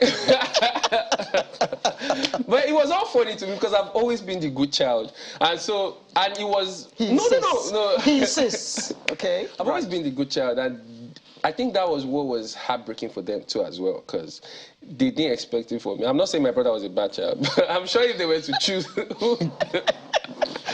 from antecedents, this is not only auntie, it's uncle, antecedents. If this video is going to, this recording is going to be on YouTube, your brother is going to see it. Your mom is going to see it. But I have a fantastic family. My brother is one of the people I look up to the most. Oh, yeah, he's an amazing brother. My elder brother, yeah. Okay. Are there just two of you? Yeah, we're just two. Oh, okay. 2 boys. 2 fine boys. They're just number. You're not prouding, I'm not. Okay. I don't like to blow my trumpet. You still haven't told us what mommy said. Yeah, there were a lot of prayers. There were a lot of prayers. Like, it wasn't a good time for both of them. Of course, they really wanted me to. But, I mean, funny enough, I don't even think I've said this. I've been this in-depth about it in any interview. But, yeah. But it was one of those things that eventually, seeing that comedy now paid off, kind of. No, we'll come to how it paid off. Okay. So, but at that time, yes, they weren't finding it funny. Okay. And so, at what point did the turnaround begin? Because we've been told quite a few times that success has its own tongue. At what point does it begin? Did it begin to change? So, opinion about you? When I left school, I just went into it. There was, apart from the fact that this is what I love doing and I enjoy it, I do it with all my heart. There was also additional pressure that this has to work. Like, I'm out naked now. so I gave it all I could. But also at the back of my mind, I've never really been the chase fame or chase money at all costs kind of guy. I just really wanted to do what I was good at and grow at it. And that is exactly what happened. So it was a gradual growth. It still is. So it was a gradual growth. At some point, I met Omobaba #1, who, shout out to Omobaba #1, by the way. Myself and D1 did comedy clubs with him for a long time. And that kind of helped my craft as well. And on one end, there was social media. I started doing skits. I've always been doing skits anyways, even from the early days of YouTube. But I started doing skits on social media, but our few skits caught on, and people really loved the brand. And from there on, I did my special, my stand-up comedy special. Of course, I started doing stand-up Nigeria, organized by Bumi Davis. I started doing major shows in Nigeria, Bovi, Man on Fire. Then I went on tour with Basket Mouth in the UK. You are going foul. So wait, slow down. The first time you got paid for comedy? That was in school. Okay. That was. Did you take that money home? Nah. No, I'm talking about the one that began to change mommy and daddy's mind. Okay, when I think, because honestly, I don't think money would have changed their mind, because they are not exactly. I know, I understand that. Okay. So what changed their mind, or what started to change their mind, is success, is gradual recognition. So I started getting things like, they said they saw you on. They said. One day my father sat me down and said, apparently, I made my father start looking out for comedy and stuff. The day I finally knew that my father was down with this was, he sat me down, and for 1 hour he was giving me jokes. It's a lie. I'm not exaggerating. I have it recorded. Oh no! So it's in the gene then. Yeah. Of course, he's a script writer and a director. He used to do that part-time in church. So so when I knew that we were into it, when he started, I started giving me jokes. But mom, a lot of people, apparently, there's nowhere to hide for me because a lot of people go, Mori, I saw your child at... So events. Yeah. Now, tell me about this Wasiu person. But Wasiu is an alter ego of mine. Omorebi Custard. You are not a bastard. Look at you. Omorebi Custard. Yeah, so while I was... Again, I've always enjoyed entertaining people. So whichever platform I found, I did that. And so when Instagram came and I was able to start doing skits, I played with a lot of characters. But there was one that just an elderly man that liked girls and used to give, that's what I was you. Anyways, so that was the character. Is Brother Wasiu a taxi driver or what is it? But he's always in the car. Nobody knows his house. Even me, I don't know his house. Nobody knows his house. Nobody knows his house. But he plays with words. That was what caught on. A lot of people and he's talking in English. In English, with a little bit of Yoruba. Omorebi Custard, you're not a bastard, look at you. How have you been? So he plays around with words. The lyrics. And he plays around with lyrics, he plays around with words, and he talks about topical issues too. Oh, okay. Yeah. I gotta go look for this then. I'm curious about something though. Please feel free. I'm here for you. Was there ever, no, I can't be here for you.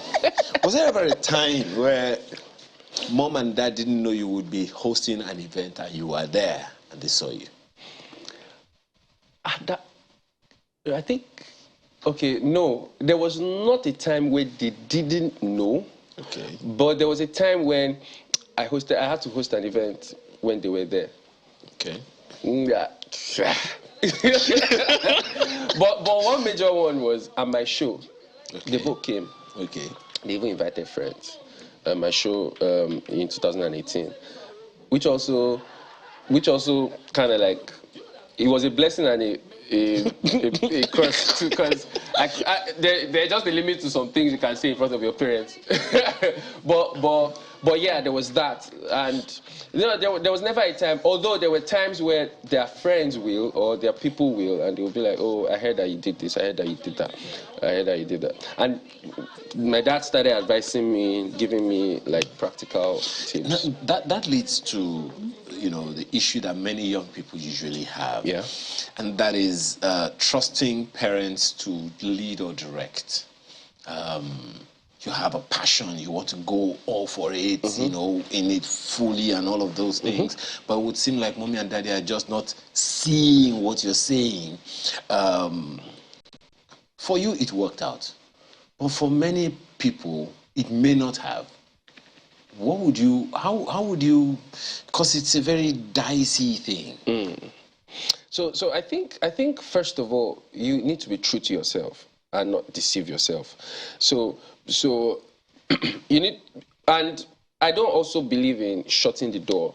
I don't believe in, so one thing my parents would say, or even people that used to talk to me then would say, was that I was never disrespectful. I never pushed them away or just said, you know what, I'm not doing this. I was never, but I would see reason with you. I'll try and explain my point, and I would like go ahead with what I was going to do anyways. But it was never, so I don't think we should shut out the older people. The truth is that even if you are seeing your picture, whatever you are seeing and you believe it, whatever they are saying is not malicious. It's not for malicious intent. It's actually out of love. And if you see the intention behind it, you would not just push them away. You understand? I mean, if not for education, if not for what my father's school, it would not be where he was or where he is today. And so that meant a lot to him. He wants the best for his child, which actually makes a lot of sense. Yeah. So now you taking that risk. So I did it in such a way that my father used to tell me several times that if you run into any trouble, I'm still here. Wow. I'm still here, because there was no fights. There was no full-blown fight unless, even though I could have been stern at some point, but so everything is wisdom because you don't know it all. Okay. That's what parents do. Yeah. So what's next? If you fall, shoulder is there. They'll be right there. Yeah. Just make sure you don't pull that your mommy down with you. So what's next for SLK? A lot. So I shot my series, my sitcom, my first sitcom series is in the works. We're 90% done. See, but that was you. No, it's not but that was you. Just asking. It's more like a rom-com. Boda. B-O-D-A was you. Then more, I just started my comedy club on the island. Johnny Rockets. It's called JJC, Jokes, Jabs, and Chills with SLK. Every Wednesday, just come chill. Where? Johnny Rockets, VI. Okay. So you just come chill, relax, have fun. That's how the comedy club idea is still novel in Nigeria. So it's not, but it's picking up fast. And we've done 2 editions already. So we are really going on fine. Is that what you're putting in the series? No, that's not what the series is a rom-com. What's the series called? Friends of Landlord. It's a rom. Friends of Friend Zone. It's a rom-com. Okay. It's a rom-com, but that's still in the works. That's almost out, anyways. Then the final thing is my next comedy special. So we did one in 2018, which went into the cinema. It was the first Nigerian stand-up comedy special in the cinema ever, and that was in 2019. So we're doing another one this year. We're shooting another one this year. And it's titled? By God's grace. Tito Teller.